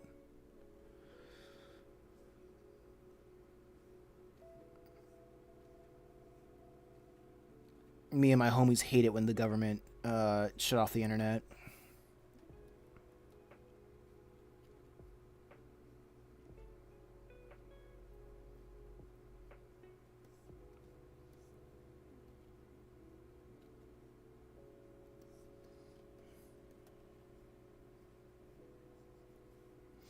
But yeah, that's kind of what happened.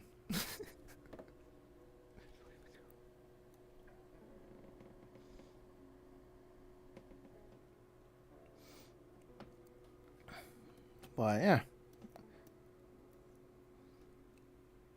just saw the Deadpool and Wolverine the other day.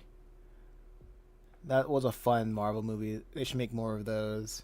Fun movies? No. Everything needs to be a roller coaster for kiddos.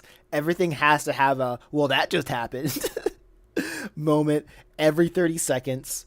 Everything needs to be not serious, unfun, and well, fun, overly funny. But anyway, yeah, that's great that you enjoyed Wolverine and Deadpool.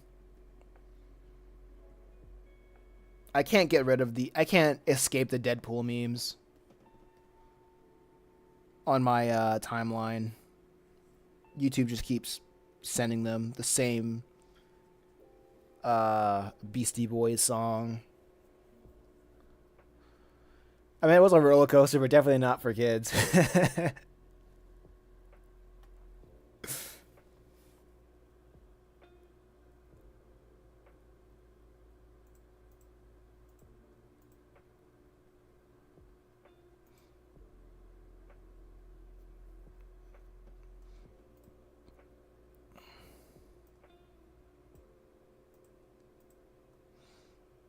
Massive. Last year. Wait. You say okay? That sucks. I'm actually Aaron. Okay, if you recall, but I think I'm forgotten. Aaron. Okay. Plot and story overall. Okay. Aaron. I think I'm forgotten. Yeah, you really gotta. You really have to try to make yourself remembered. If you always try to make it a game to be remembered, then people are not going to make the effort to do that. Because everybody else who I can easily recall, I remember them because they show up because like they talk to me. I appreciate the likes, but like if you want to be remembered, just talk and just make a connection.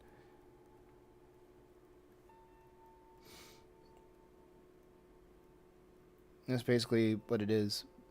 Because like a lot of people have been like people do be saying that like if I blow up, right? If I get like a lot of people in the audience, my brain will just not be able to keep up, right? And even now, it's I can only remember based on sheer repetition of the people that show up and talk to me.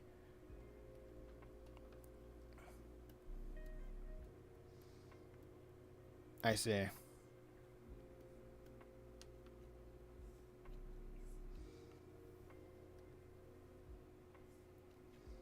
Because there's a lot of people that show up, say one thing, and then leave, and then I just don't see them again.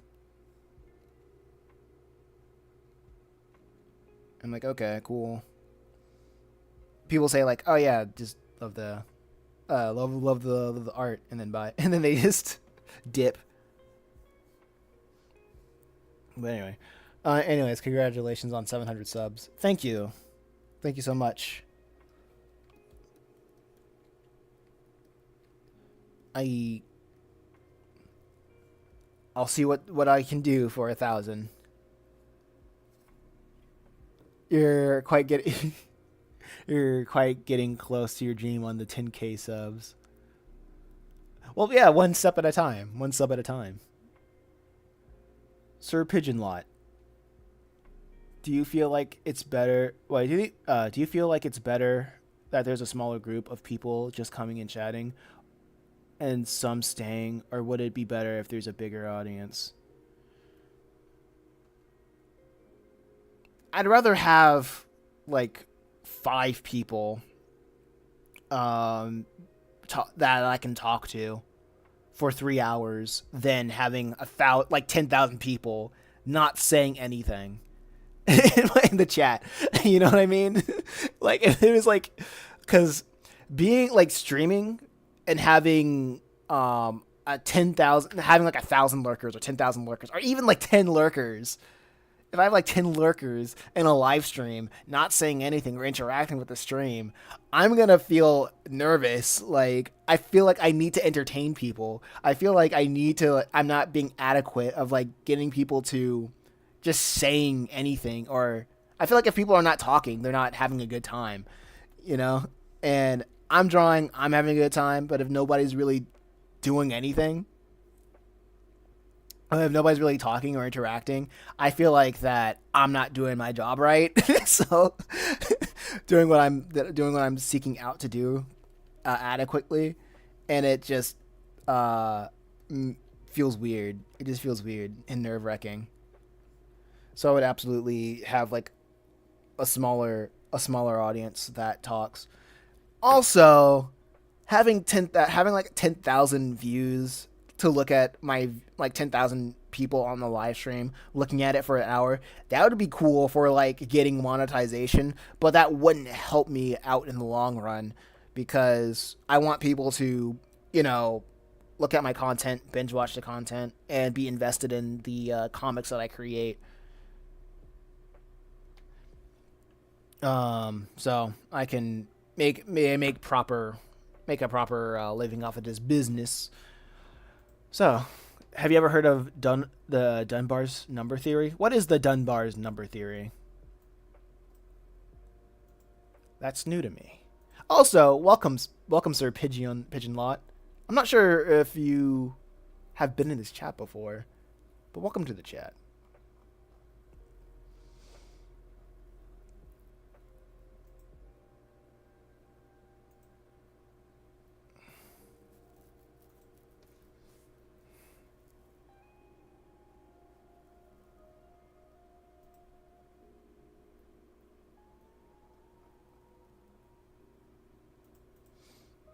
So, sketch. A smiley face. I appreciate that. Explain to me Dunbar's number theory.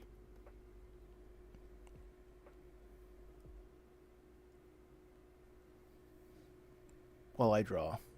Because yeah. Because the one thing that I do like about just streaming and stuff is I'm just able to talk to people. People tell me about their passions, and I'm like, all right, nice.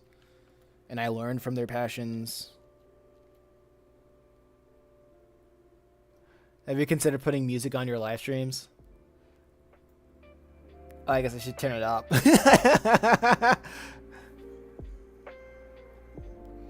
Like YouTube always, like no matter how soft I put it, like YouTube will always know that I'm playing music in the background.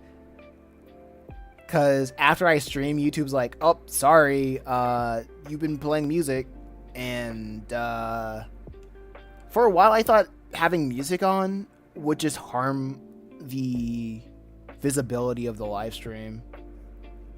I thought that for a while, but in reality, I guess it just doesn't matter. I guess.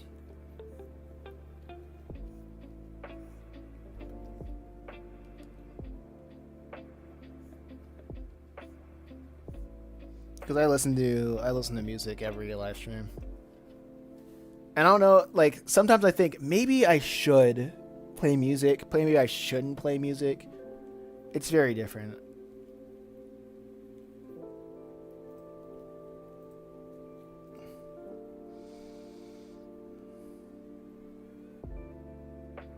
I like to listen to my own music while watching these. The music's great just for having something in the background.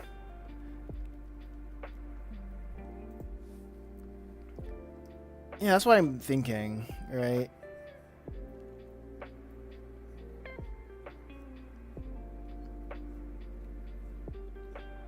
Like that's what I'm thinking.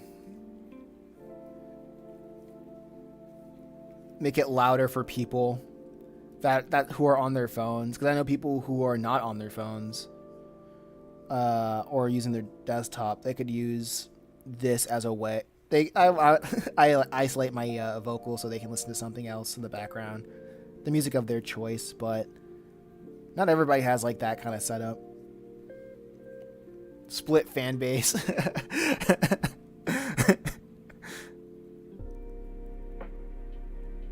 All right.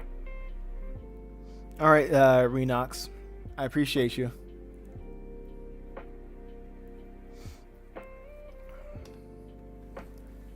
Thanks for talking. Thanks for chilling. Or Aaron. Oh my gosh, I remember you, Aaron. like, uh, you gave me those freaking coolio ideas.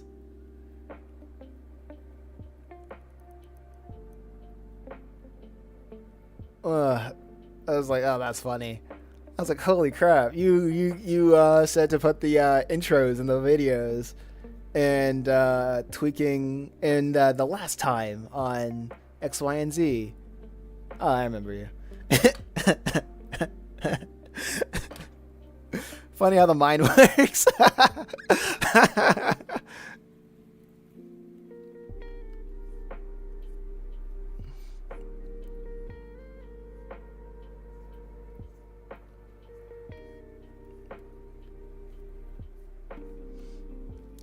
All that when Aaron leaves, crazy.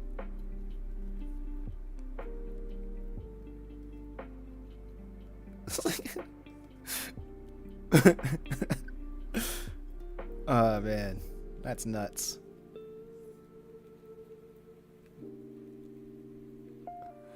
All he wanted was to be remembered, and when the time came, it was too late. Oh man, what a fate.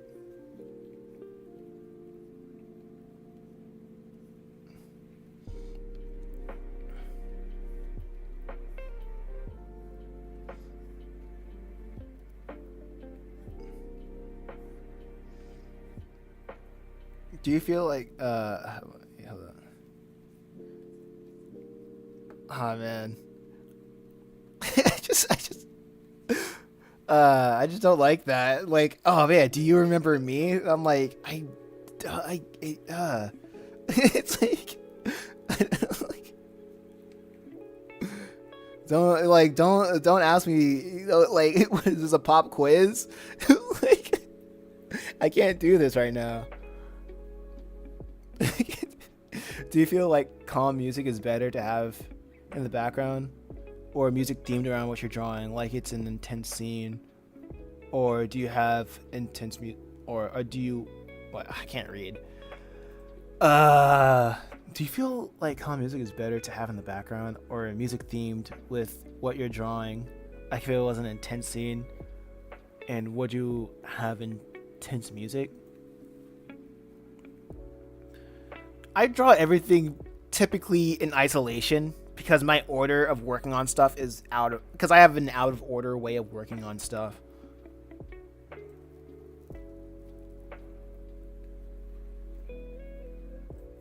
Like maybe it would help if I had like calm music, well, in calm scenes and like intense music in intense scenes.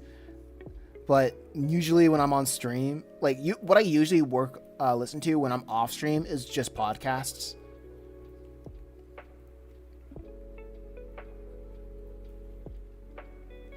So I'm constantly learning different things and new things.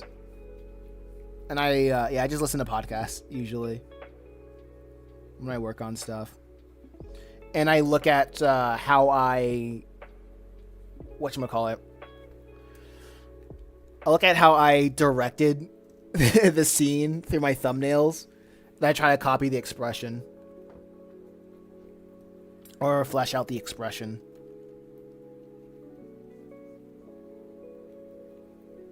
So it's very back and forth of how influential my emotions are when it comes to a scene. Because everything is pretty much made in isolation. Like every part of the process is made in isolation. What podcast do you listen to? Just just the typical political stuff.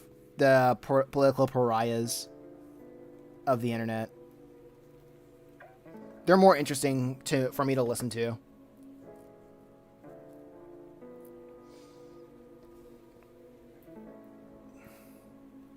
I used to listen to music every time I was drawing, but podcasts are way better because I listen to something really informative.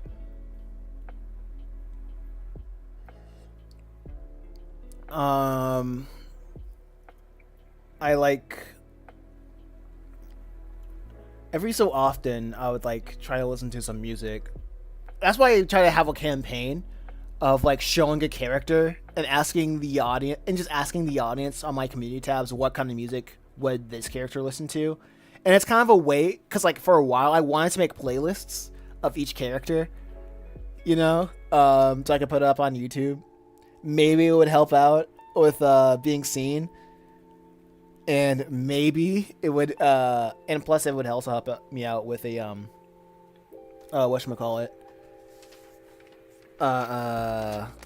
expanding my taste in music. Because I have a sheet right here. The sheet right here just shows like a playlist. like this is right here is like Travis's playlist, and like all down here is like music I would imagine Travis from Purgatory Academy to listen to. They have Susan and Jim, and then Malik over here. Like this is like the list of music that Malik, or songs or tracks that Malik will listen to. Or the robot. I even have like a playlist for what the robot would listen to if the robot listened to music.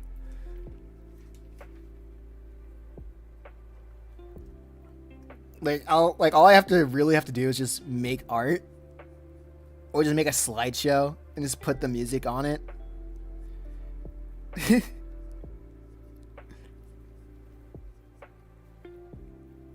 And yeah, actually that's what I probably should do. Like I could probably make like the playlists in an afternoon. That's pretty cool. Yeah, I could probably make the playlist in an afternoon today and just upload it.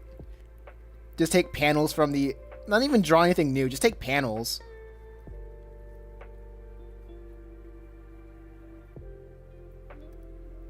Just, I think what I wanted to do is just draw original art, but I never have the time to draw original art.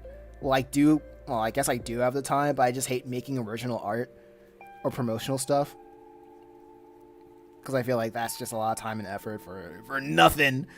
For nothing.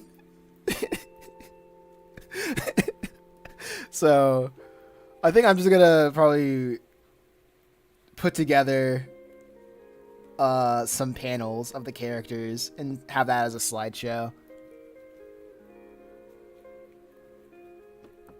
And like have people listen to the have people listen to the whatchamacallits. Dunbar's number basically is the notion that there exists a cognitive limit on the number of social relationships a person can maintain / keep track of. I've heard of that. Okay, I've heard of that idea. I've heard of that idea.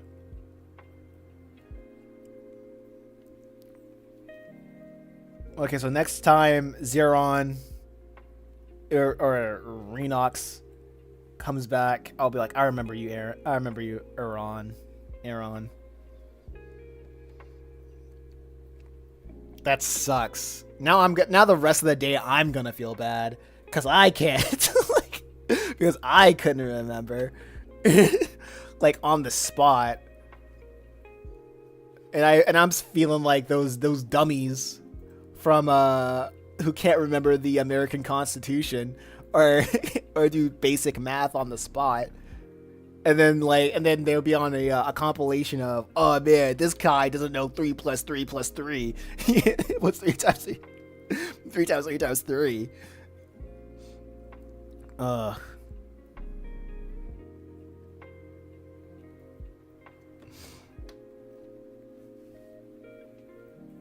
Crap.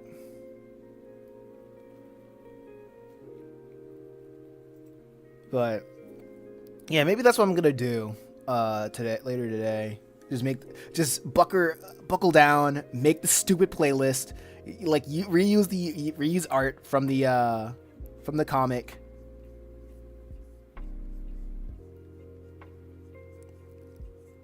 and just do what should we call it? This is a Travis playlist, or this is a Malik playlist, or this is a playlist that the character would listen to.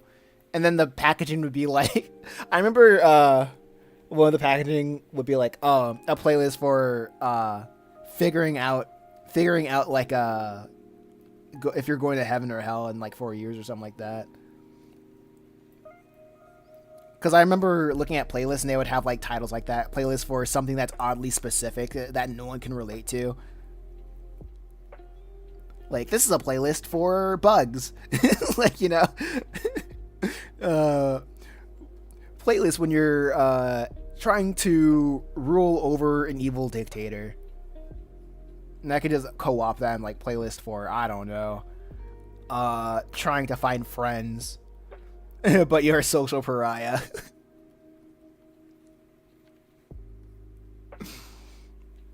So basically describing the character without saying the character's name.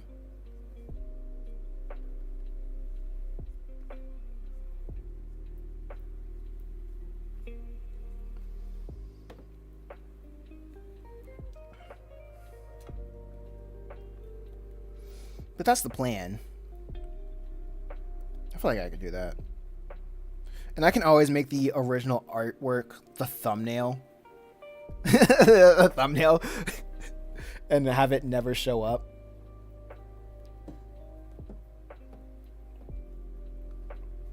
And I can always like work on the thumbnails later. Like after it's been uploaded and such. You know what?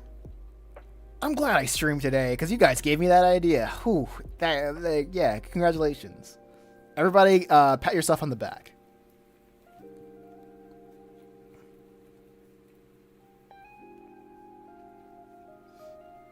Also, I just been uploading way too. I've been uploading so much. I'm gonna reach freaking.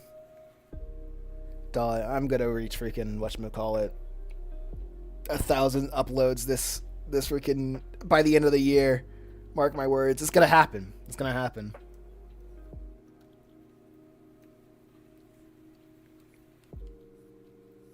It's funny because uploading isn't really the hard part.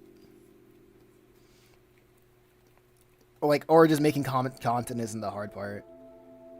Because everything I'm doing is just adapting the comic.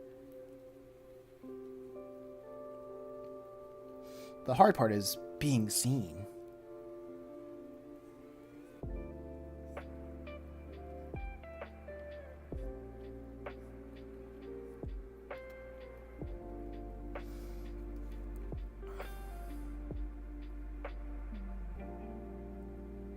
You'll upload at specific times. Oh yeah, for its shorts, I upload like 12, 4, 6. I upload 6 shorts a day. Now I'm uploading 6 shorts a day. One at 12 a.m., one at 4 a.m., one at 8 a.m., one at 12 p.m., 4 p.m., and then 8 p.m., and then the cycle continues. That's what I'm gonna try to do for this week. For videos, I'm doing just 6 a.m. 6 a.m. for the videos because YouTube is telling me that's when that's before all my subscribers just wake up and they're just getting on YouTube. So 6 a.m. regular videos, and then I live stream at 9 a.m. or 9 a.m. around 9 a.m. Through or 12 or 4 p.m. to 9 a.m. to 12 p.m. or 4 p.m. to 8 p.m. And I post a community thing post, which is just my regular comic. I make one community post a day, and it's either fan art Fridays, a regular upload, regular comic in its original format, like parts of the comic in its original format, or just anything that I have on my mind, or like a character QnA. I think for a 1,000 subscribers, I want to do like a character QnA.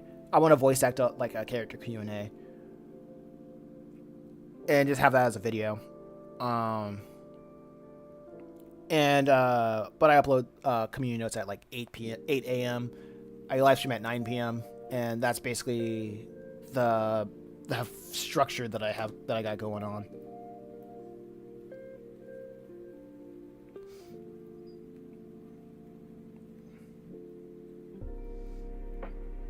Well, that's like my thing. That's how I do it. When I was younger, I made a random stuff on YouTube and uploaded it when I come back. When I come back to school, because I get the most views from that.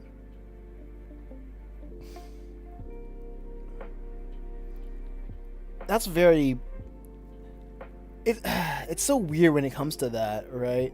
Because everybody says like YouTube is evergreen, so it's feels contested on whether it's a good idea, if it's like that idea is worth pursuing, you know, like uploading at a specific time. But I don't know. I don't know anymore. It's hard to distinguish nowadays. It's very hard to distinguish nowadays. So right now I'm just uploading. I'm just uploading because I can always like change the title, description, thumbnail anytime I want. And not only that, when I post videos, which are just the best of clips, and what counts as a best of clip is if I upload a short to a if I upload a short and the short gets like 10 likes, then I just re-upload that segment of the comic as a clip, and that's when I edit the title, the script, the thumbnail, to get more views from that one clip to hope that will reach a broader audience. Like, and it works mostly not often, but when it works, then I would probably get capped out to like 1,000 views, which is like the amount of views of like two shorts. But it's a more miss than hit. But when one thing does hit, then hey, it's good.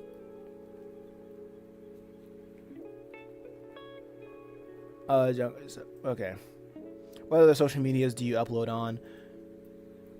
Like, I was uploading on Instagram, but Instagram wasn't really showing me love. I was uploading on TikTok, but TikTok was like, I was very privy to TikTok's game of just giving me that quick dopamine that makes me want to go back and upload more, but I just don't know if there's a way for me to make money off of TikTok, so like how I can on YouTube and Facebook.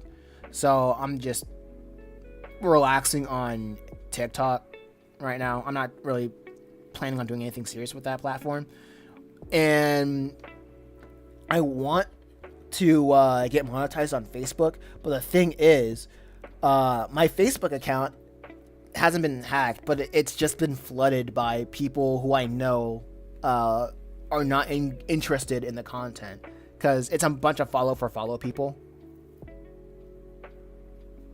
It's a bunch of follow people. So I did the wrong thing and just accepting everybody's friend request, and I started friending a bunch of people, and then I just got a bunch of bots, a bunch of people bugging me to join their group, and a bunch of people sending me unsolicited dick pics, and I'm like, bro, chill.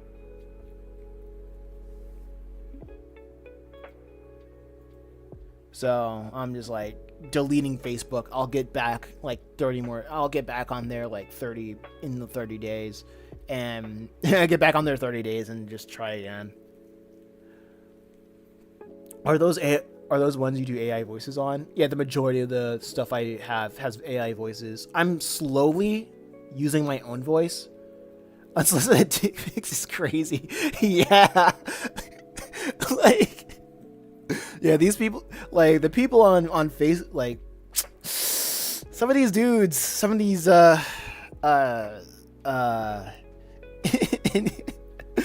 of these dudes on Facebook, these South Asian dudes on Facebook, they're crazy. So I'm like, whatever. I'm not even trying on Facebook. If I do try again, I'm leaving and then coming back later. Yeah, old people and foreigners on there. Yeah, yeah. But I'm still able to, if I'm able to like, get like monetized on Facebook and make a bag off of it, then shoot, like shoot, I'm finna be expanding. I'm gonna be expanding.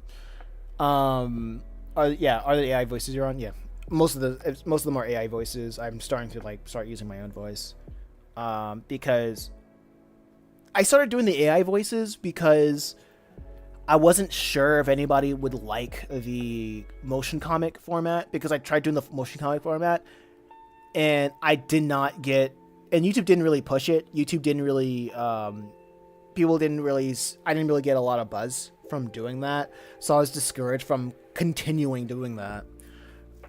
So I think I started trying to do that like years ago, but because they were like voice acting was a lot of effort and people just, I just didn't get, people, YouTube didn't push it to, a lot of people. So I was like, you know what? Whatever. I guess people just don't like motion comics. And then I tried again, but I knew people aren't going to read unless I put like somebody reading it. And the closest thing I had, I wanted to have like human people to voice act it, but a I don't trust people. I just have a lot like I've had enough experiences with other people that I just don't trust them anymore. And B, I know I have like a firm belief that people are not going to take whatever I make seriously unless I pay them, and I'm broke. So, the AI voices, like I tried out CapCut, and CapCut has like a library of AI voices, and I'm like, you know what? I'm just gonna try that. I'm just gonna be busy and make and convert book one of Purgatory Academy into like with AI voices, and everything else into like a motion comic with AI voice, and that did a lot better. Well, I wouldn't say a lot better, but because I was able to make more content with AI voices, and I was able to push more of that out in a faster rate, um, I was able to expand and make and have a production pipeline like I do right now. Um, like I would like for regular people to use regular people, but right now I'd be more comfortable paying them, you know. But no, I can't because I'm broke, and right now I don't have uh a following that's able to financially support the content right now. So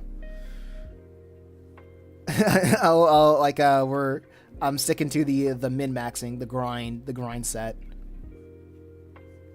of making this kind of stuff.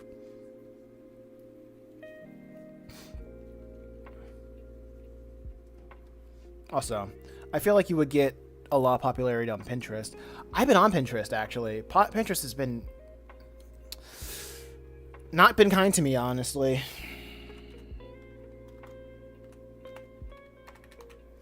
I've been posting on there for like months. I made a bunch of stuff on there, posted a bunch.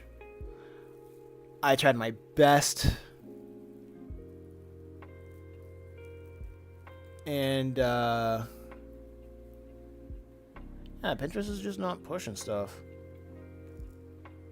Maybe I don't set it up properly. Maybe that's my issue.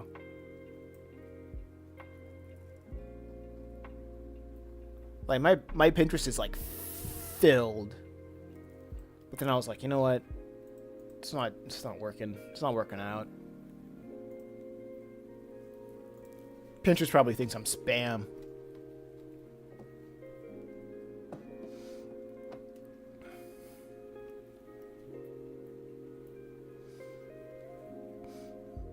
Like when I was like learning about Pinterest, it's a lot of people like a lot of things kind of carry over. It sounds like YouTube in a way. Of how everything that you post on there is evergreen. And I was like, oh, let me try this out. Actually, that sounds pretty cool. but when I actually try it out, it's like actually it's a lot more complicated than that. So I'm like, dang. Oh well then.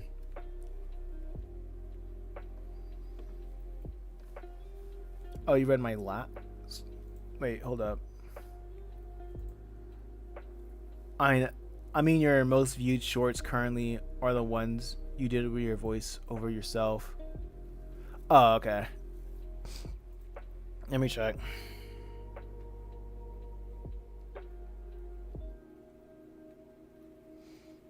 No, that's average, honestly. I wouldn't really wait. I would have to look at my the background stuff, right? Because if you like, you can't really. I don't gauge on how popular things are by view count. I would have to gauge it by how many people liked it. You know what I mean? Like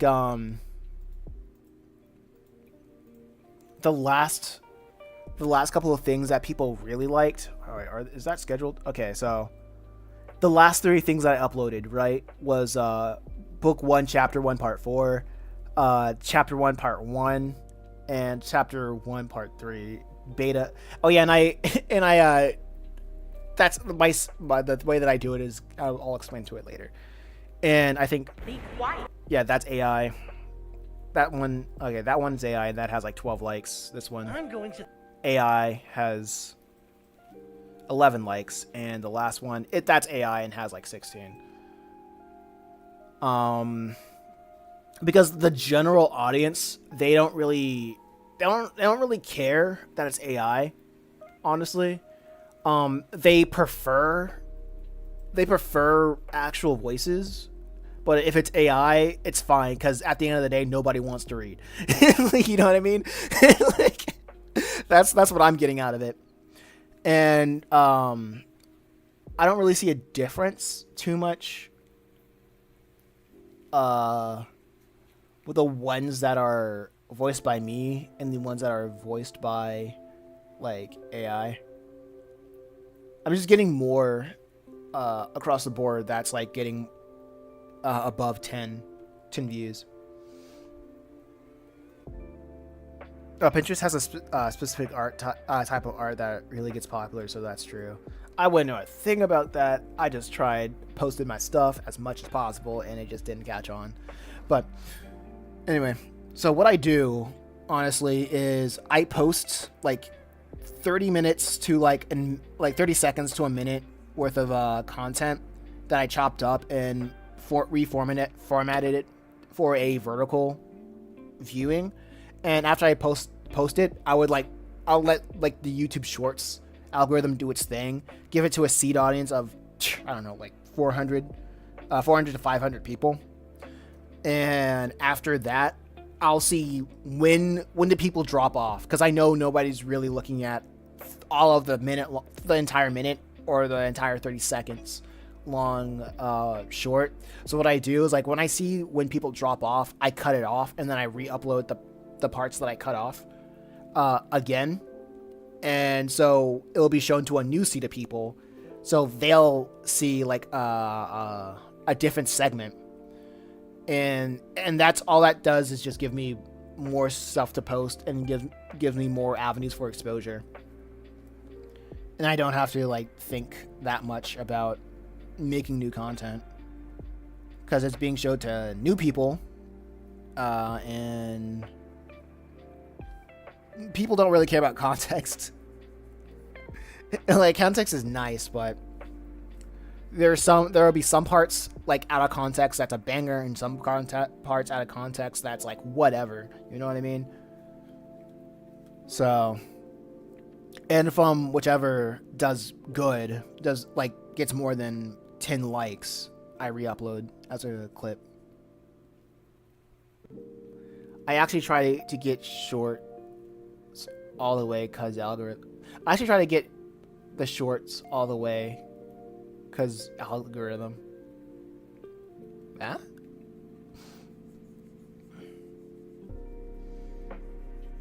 Yeah, I'm trying to. I think I'm just min maxing shorts at the moment.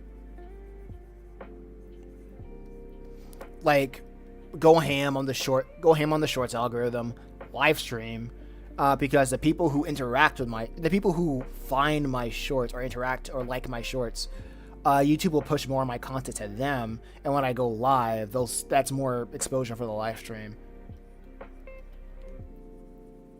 So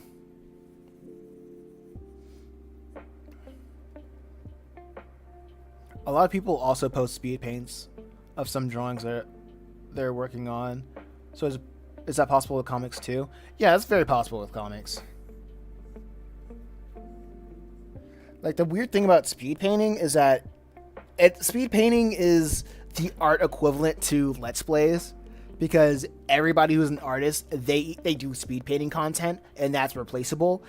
So it's like that's the best way I could put it. Like speed painting is just the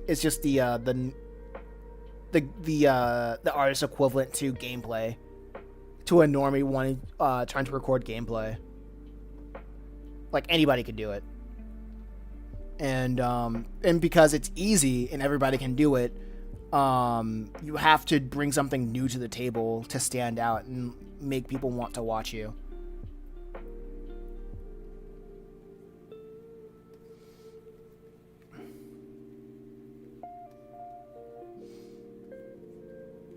So that's why I feel like maybe with a whatchamacallit, with a playlist, right? I would make a design and have the entire playlist be the speed paint of it, of me making the thumbnail. So people can be like, "Oh, cool," and so people can be like, "Oh, wow, this is nice." But like I said, my problem is just sitting down, making a design to draw. It's speed paint, design to draw.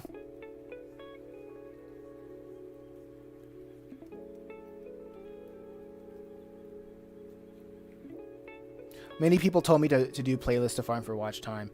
That's what you do. That's a very solid strategy that I hear a lot all the time.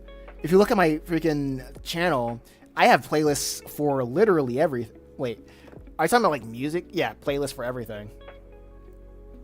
I'm not just talking about music playlists. I'm talking about like just clips, shorts, uh, full videos, video compilations, full books that I've worked on that I made.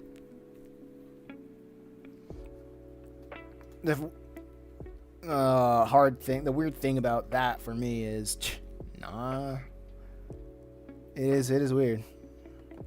I've not seen anyone post speed paint comics, so I feel like yours would really stick out and gain popularity.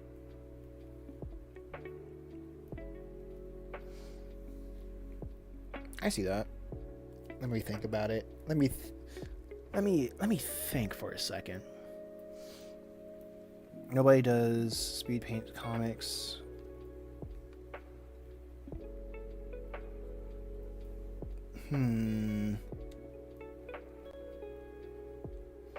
Help me think this.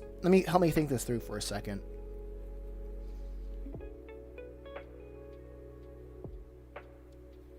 So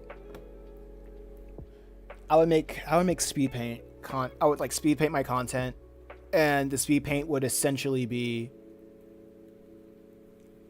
working on a page from start to finish. In the back, and like that would be the content, or would that nah. Like I'm trying to circle it. I'm just trying to square this out with my mind, trying to figure out what would be the appeal of it. I feel like that would be good B-roll for like a commentary video. But having that be the main thing,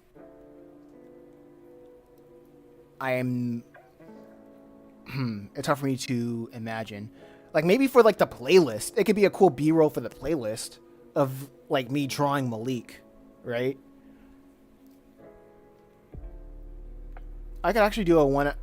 I I I actually could do a 1 hour ambient lo-fi videos in a Thanos snap. Maybe that's the wave. Sacrifice my integrity for a few minutes until I get minutes. So sell out ninja way. Here I come. No, honestly, that's probably a good way to do it.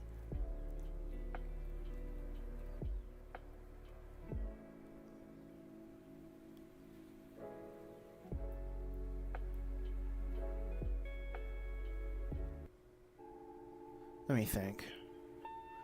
So if I made like a play, I'm thinking right now. So I'll just let my hands do the talking right now. The music for sleep. Okay, that's not bad. That's not bad. So I'm thinking if I make like a playlist, like I make like a music playlist, saying making a music playlist for what's it for Malik, this character, for this character. The B-roll that I would have would be could be like panels from the comic and also B-roll of me just working on the comic as well. And I can just alternate between B-roll and panel back and forth.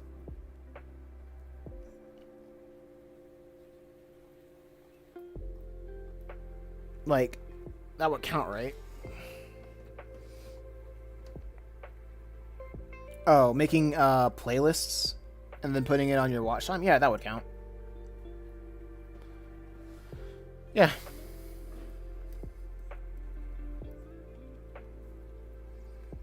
That would count your watch time. I think you can be able to be I think you can reach being a YouTube partner that way. But all of your I can tell you that all those videos, they will not be monetized because you're using copyrighted music. You would not be able to monetize it.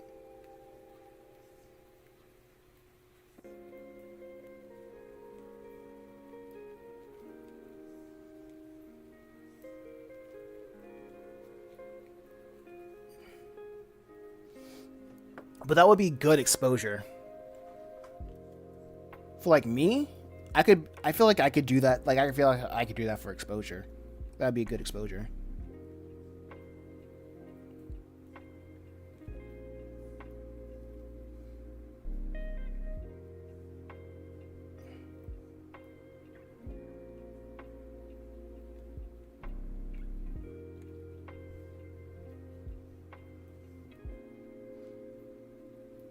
Or you win some, you lose some.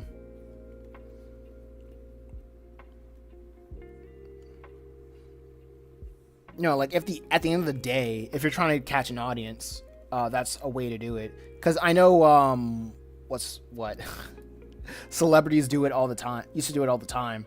They would just buy out popular like Twitter accounts or Instagram accounts that already has a following, and then they would like plant their whatever celebrity that they want to have that following in the place of the bought out social media account to make it appear that they had that they always been having a following.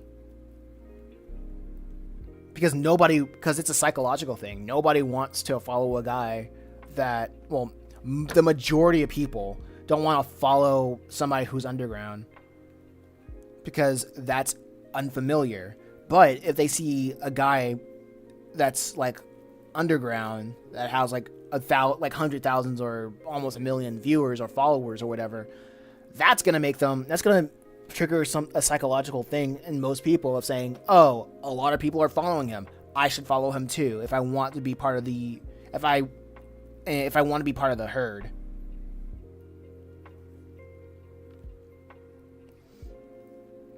So if you blow up doing like whatchamacallit, that kind of content, it's good.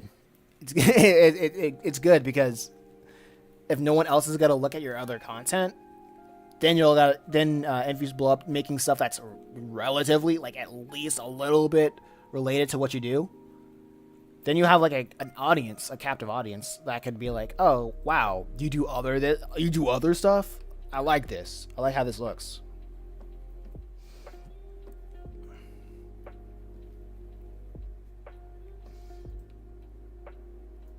So that's how it be.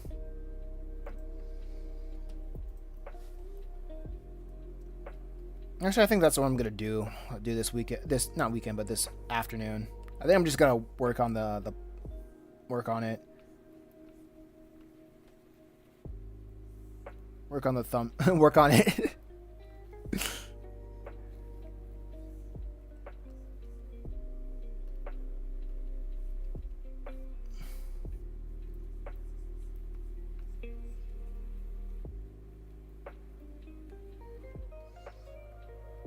What 10% of 1,000 is 10% of 1,000 is more than 100% of zero, I guess. Exactly.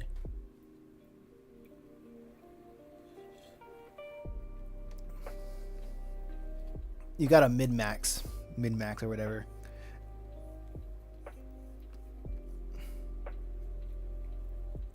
So if only one of 1,000 get interested in my stuff is worth, yeah. And plus, you don't have to, with that kind of stuff, you don't have to work hard to make it. You just gotta be gotta be efficient. Like as I grow up and I become more cynical, the more I realize, oh yeah, hard work is just not rewarded at all. Like nobody gets rewarded for working hard. Everybody gets rewarded by being the most efficient at what they do.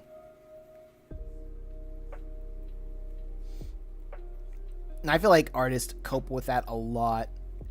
Like artists are the biggest copers because they've been taught that hard work is hard work in of itself nowadays is valued, but we see the people do the most stupid acts imaginable and get paid to do it. And like they get 15 minutes of fame. They have their 15 minutes of fame, and they can ride the coattails of that and make it their entire career. And people are surprised why we get absolute degenerates being pushed in like Twitter and TikTok and all that stuff because because there's no value in hard work or just value in doing anything good anymore. When you can get viral and make a living off of doing one stupid thing, what's the allure of making something that has value?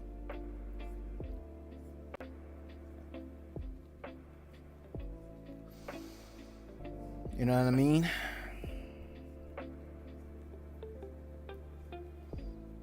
So, and I think the dumb idea, like there's a dumb idea of like saying, oh man, things should get better. It's like, well, you can't demand people to grow a brain cell. That's not going to happen. You can't demand people to be better. That's not going to happen. You're going to be disappointed so quick.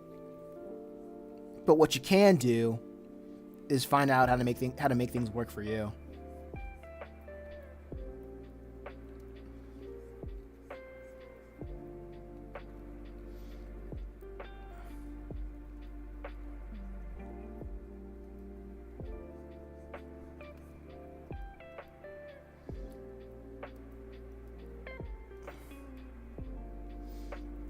Man, as much as I would love to freaking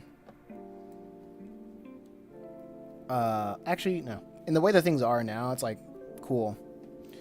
All it really takes is to have somebody with talent to blow up, and that would be a wrap, right? If we spent less time coping of the future that we could have, we can see what works now and try to implement what we are good at with what works. So we can spend less time coping and more time doing. But that's my TED Talk. Thank you for coming to my TED Talk.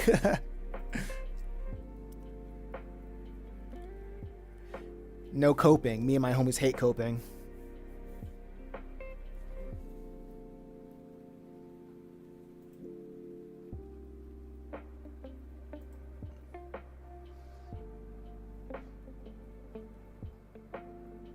Applause. Thank you. Thank you.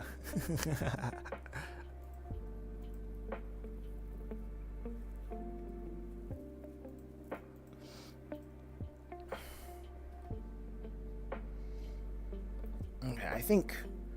No, I think I'm gonna do a Persona stream tomorrow. Honestly, uh, I really like Persona. Persona's really cool. I think I'm just gonna hold off the stream for tomorrow, so I can focus on working on the thing, so I can work on the whatchamacallit today.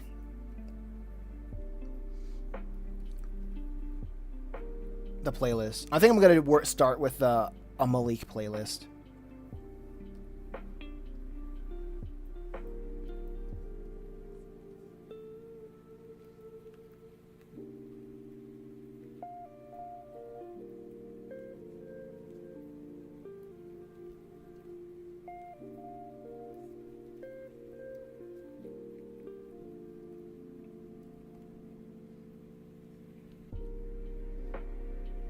I'll try something out. I'll try something like just to try it out and see the audience perception of it.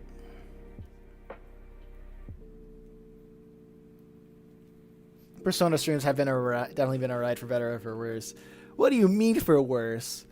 My Persona streams are perfect. Perfect.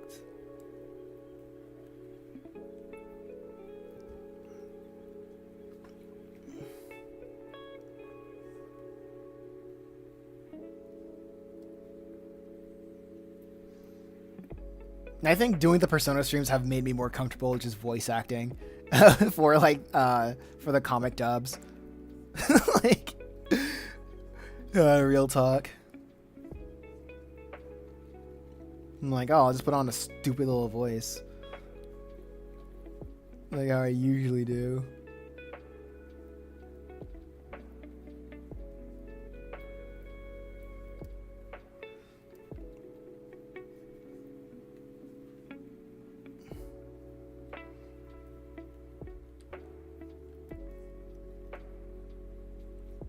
So yeah, shout out to Sketch for gifting Persona and probably started a new era of the channel. Like not a new era, but revitalized an era of the channel of me voice acting in the comics again.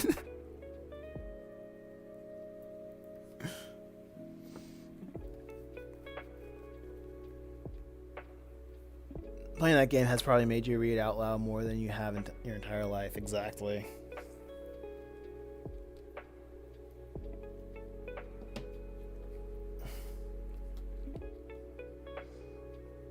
Like reading and my absolute disdain for pronouncing Japanese names. Like, I can't read that.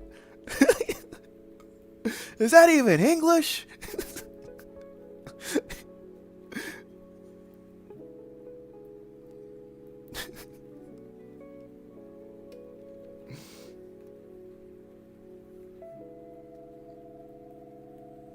What kind of name is that?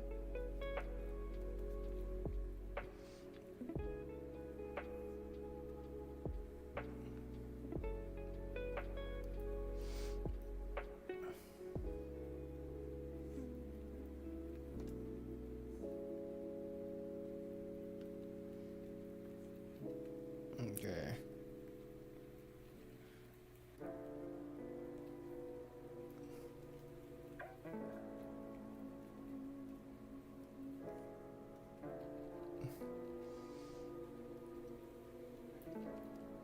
Okay, let me see if I can do the.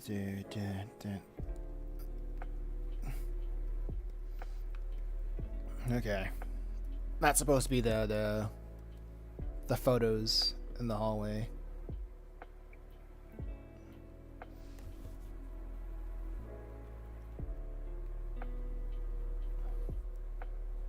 Time for the second one, where he's just walking down a hallway.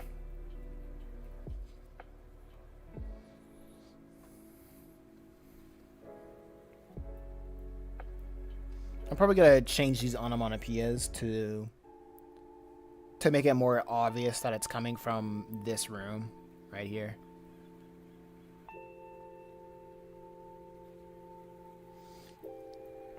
But yeah, I'm really feeling that this chapter is gonna be done today. But I also I also need to freaking draw the covers. I think I'm gonna change the approach for drawing covers from like just this to a double page cover, so I can show the front and the back.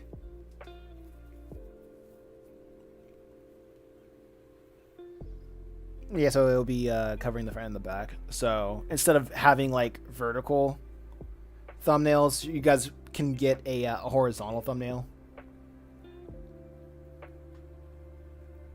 Actually, I don't think I have the space for that in here. I don't think I have the space for that in here. Actually, no, I do. I think I do. So like one page would be like A, and the other page would be like the front of the page would be A, and the back of the page would be B. Oh wait, never mind. Hold up. 1, 2, 3, 4. Actually, I think Metal Heroes has like it'll have like probably like 6 chapters in each chapter. Yeah, 6 chapters. Each chapter's 20 pages. So 1, 2, 3, 4. This is gonna suck. So 1, 2. 1. I'm counting the sheets. Pages. 1, 2, 3, 4. I can't count. 5. Well, I guess I'm not gonna do that for Metal Hero. I'll do that for Just a Reaper and later Chimera Island chapters, I guess. I just saw a post on Twitter. They just reinforced my opinion that current movie industries are really dumb. What do you mean? What's going on in the current movie industry?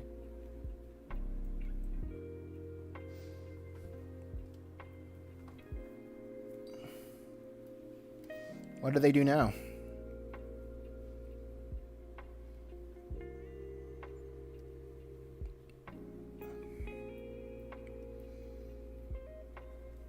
The movie industry does the darnest things.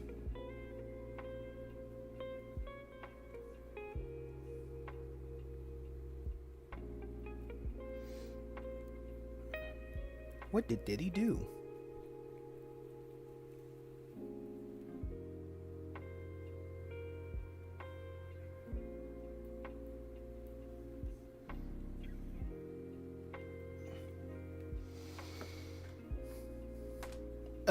Okay, let me stretch my back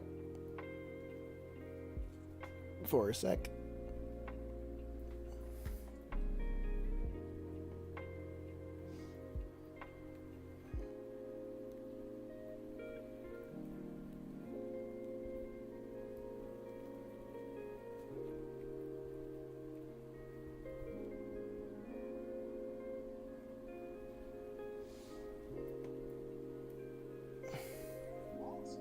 Okay. Just since you were a post on Discord, let me check out my Discord.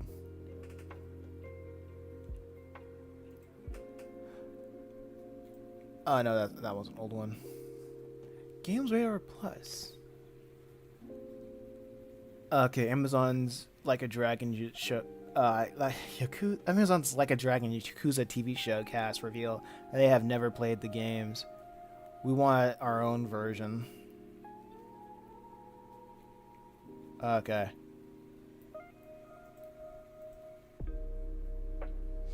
Hey, do you call the perspective triangle? Wait, do you call the perspective triangles that you sketch? How do you call the perspective triangles that you sketch? Here, we call them literally fatigue point. Faux fugate. Fugue points. These like the triangles. We call them vanishing points. A fugue points. You know why that's dumb, right? Yeah, they've been doing that for like ever. Like not like it, giving it to people who don't respect the source material. Yeah, they've been doing that forever. Fallout, Halo, almost literally any adaptation, like video game adaptation for the for freaking ever.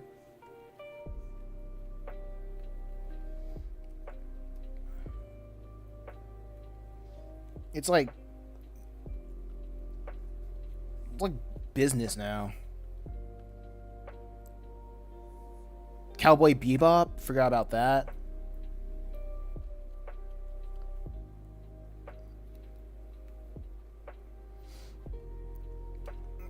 Yeah, nobody really cares.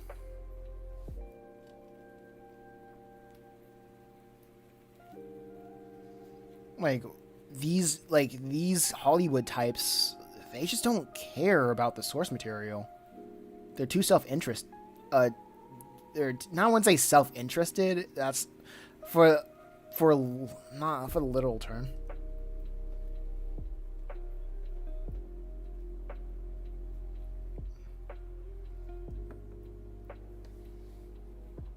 The anime is. Yeah, yeah, the anime is great, but the adaptation, people hated the adaptation. Like we were saying, how people, okay, like we were saying how people only want sequels and known stuff in movies. It's supposed to be like a sure thing. It's supposed to be a sure thing, but yet companies find ways to ruin it in dumb ways. Like literally, all they have to do is respect the source material, and they don't even do that half the time. Okay, so this is what I mean. I guess this is like the third option that I failed to mention when it comes to like sequelitis. Like what the companies want to do is make new things.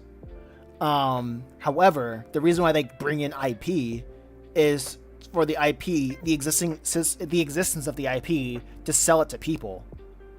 And the reason why they want to make their own thing is because they want to make something new. However, they know that people are not going to like the new thing unless they have an IP attached to it. So, the Like a Dragon, the Yakuza thing, was just it's just a Trojan horse to get not just investors but the audience interested into it.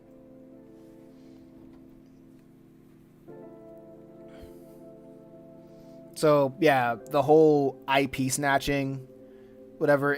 I guess it just goes both ways, from the executives to make, or from the producer side and the marketing side.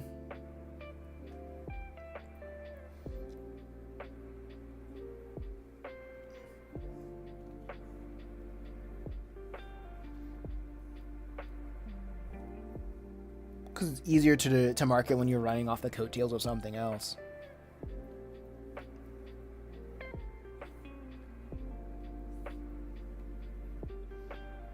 The only problem with that is that you're not going to make money that way, well. And that's not how business is supposed to work. Is making a bomb out of bomb. So these IPs by disrespecting the source material. Also, fourth option, money laundering.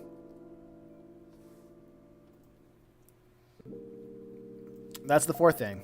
Fourth option is that they make something that bombs on purpose, and they can ride off that bomb experience, that they write off the failed project as a tax write off. So to wash all that money, to wash all illegal money that they've been getting behind the scenes. Because yeah, so literally that's been a meme between like Matt and I with a lot of these terrible shows right now, because a lot of these projects are not made to be like financially viable. They make them garbage so they can write it as so they can have it as a tax write off and say, "Oh man, we put so much effort into this movie. I guess we're gonna have to make our money back." Like, I guess we gotta have to make our money back. And the government was like, "Okay, sure, here it is." You got to see who's who's behind everything and how they get their money, and if it's a lot of these companies get their money through like nefarious means. So there are lots of ways to wash money, right? So I'm not surprised that a lot of these big companies are involved in like nefarious acts. So they would rather make a bunch of garbage to be a surefire way to wash it away. Go to the government and says, "Oh snap, this failed. Oh well," and ruin other people's business jobs in the process. But they don't really care. Why would they care? They're just pawns. Couldn't he also make their money? But actually trying to make something. But like, couldn't they also make their money? Make money by making a good show or whatever, a movie. No, because executive people like don't like art. They don't care about art. Here's the thing: the people in charge of entertainment, they don't care about art. They don't put artists into this position. It's like the same reason why a lot of the problem with the airplane industry or like manufacturers. This is what I've heard, right? Like the problem with Boeing or like a lot of airplane manufacturers isn't that like their materials are worse. It's that Boeing started as a company of engineers that made quality planes. What changed isn't what they make. What changed is that they replaced the engineers who founded the company and ran it with pencil pushers, with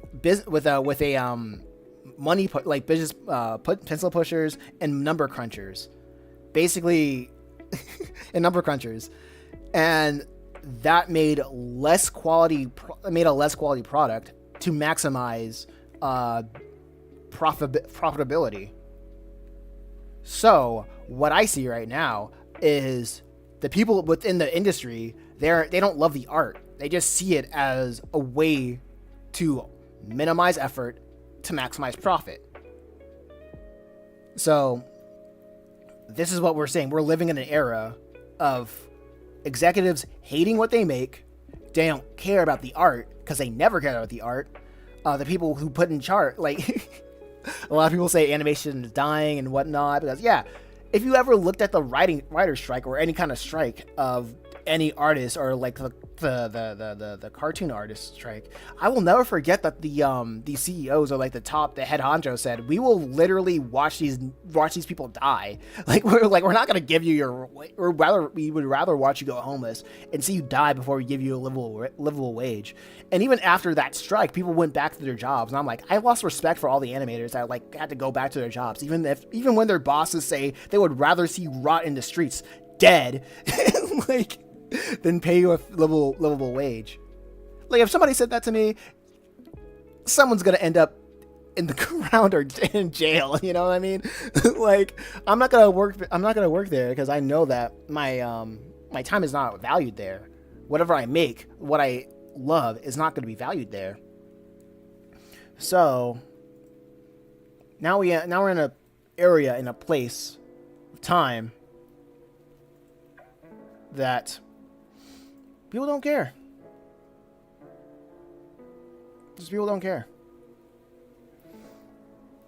F's in the chat said, I mean, the main audience are the people that went to the full journeys, saving the freaking galaxy with the Master Chief and Cortana. But nah, let's insult them and make the and our target audience someone never cared. Someone never cared.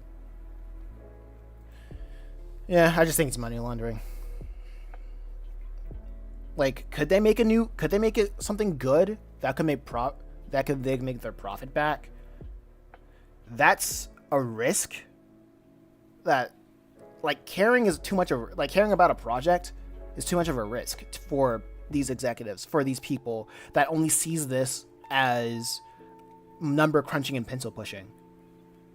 Like, could we make something, like, because, like, not everybody can make the best movie of all time. Not only that, like, nobody ever cared about gamers.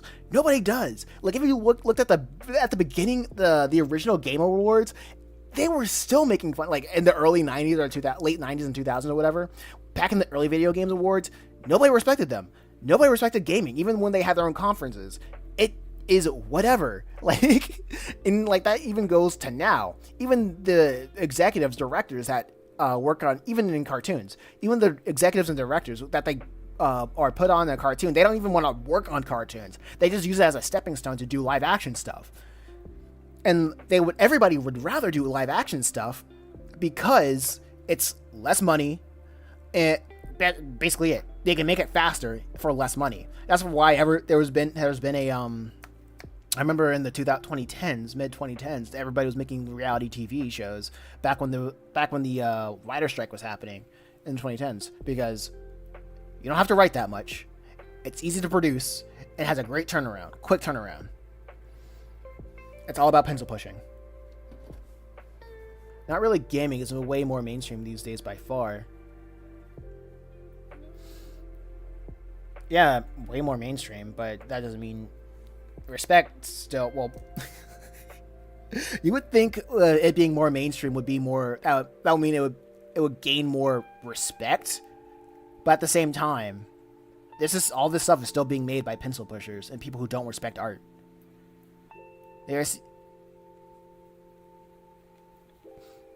all about the cling cling up there. Yep, it's all about the cling cling. So it just goes back to what I said before, which is more of a sure thing. Get somebody who is competent, or make slop, say it failed, and then run to the bank saying, "Oh yeah, we didn't expect to get. Oh yeah, sorry, or we didn't expect to make as much as we thought we did. Please pay this off. Hey government, please pay this off." And the government's like, "All right, sure. All our money is fake anyway, so go ahead." I mean, it's not seen as something only losers and nerds do like, so I would say it's more respected. You would think it would be more respected if people made competent adaptations of games.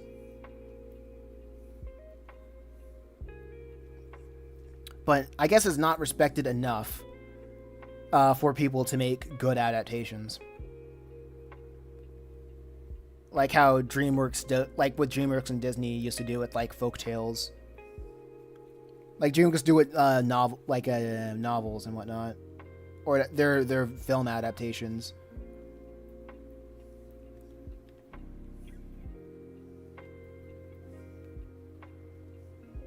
With their book adaptations or whatever, right? But that's not happening.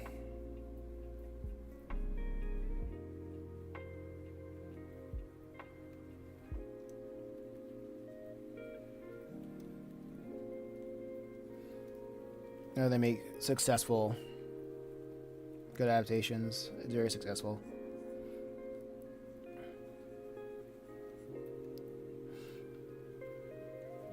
Yeah.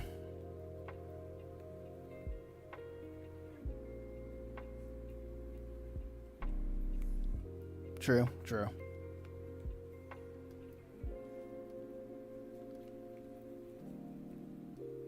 But the problem is, like what you said, that gaming IPs is an easy way to to money launder or do half-ass work. Yeah. All right, all right, Annihilation. It's about time to end the stream. Anyhow, small audience, but it was way fun. It was way fun. I appreciate everybody coming out.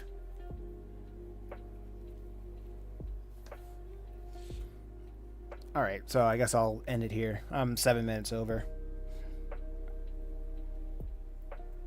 I'll use the IPs to create something completely different from the source material, like Borderlands Dragon Ball Evolution. All right, later. Peace.